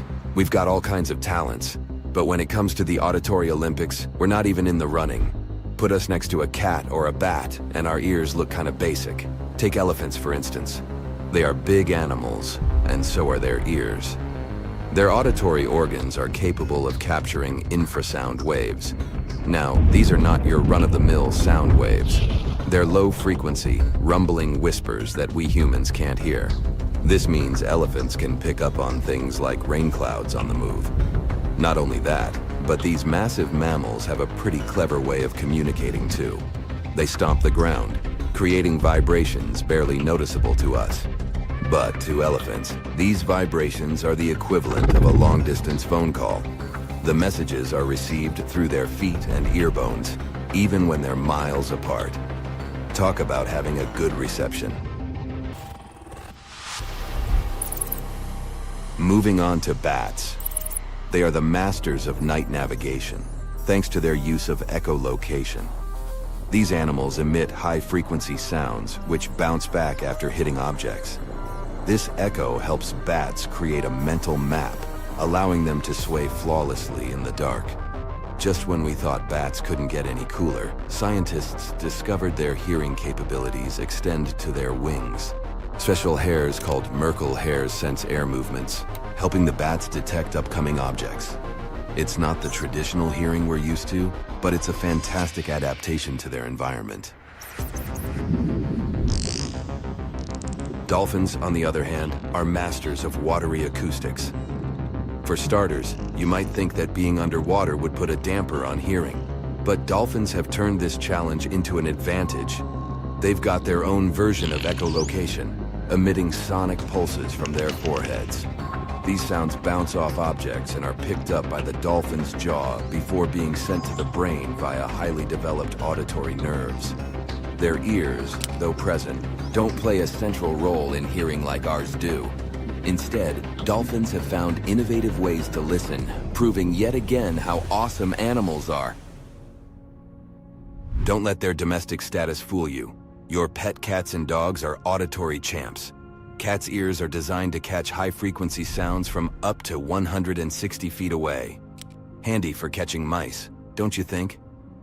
Dogs, on the other hand, are pros at localizing sounds, thanks to the muscles around their ears. Ever seen your pooch perk up their ears when they hear something suspicious?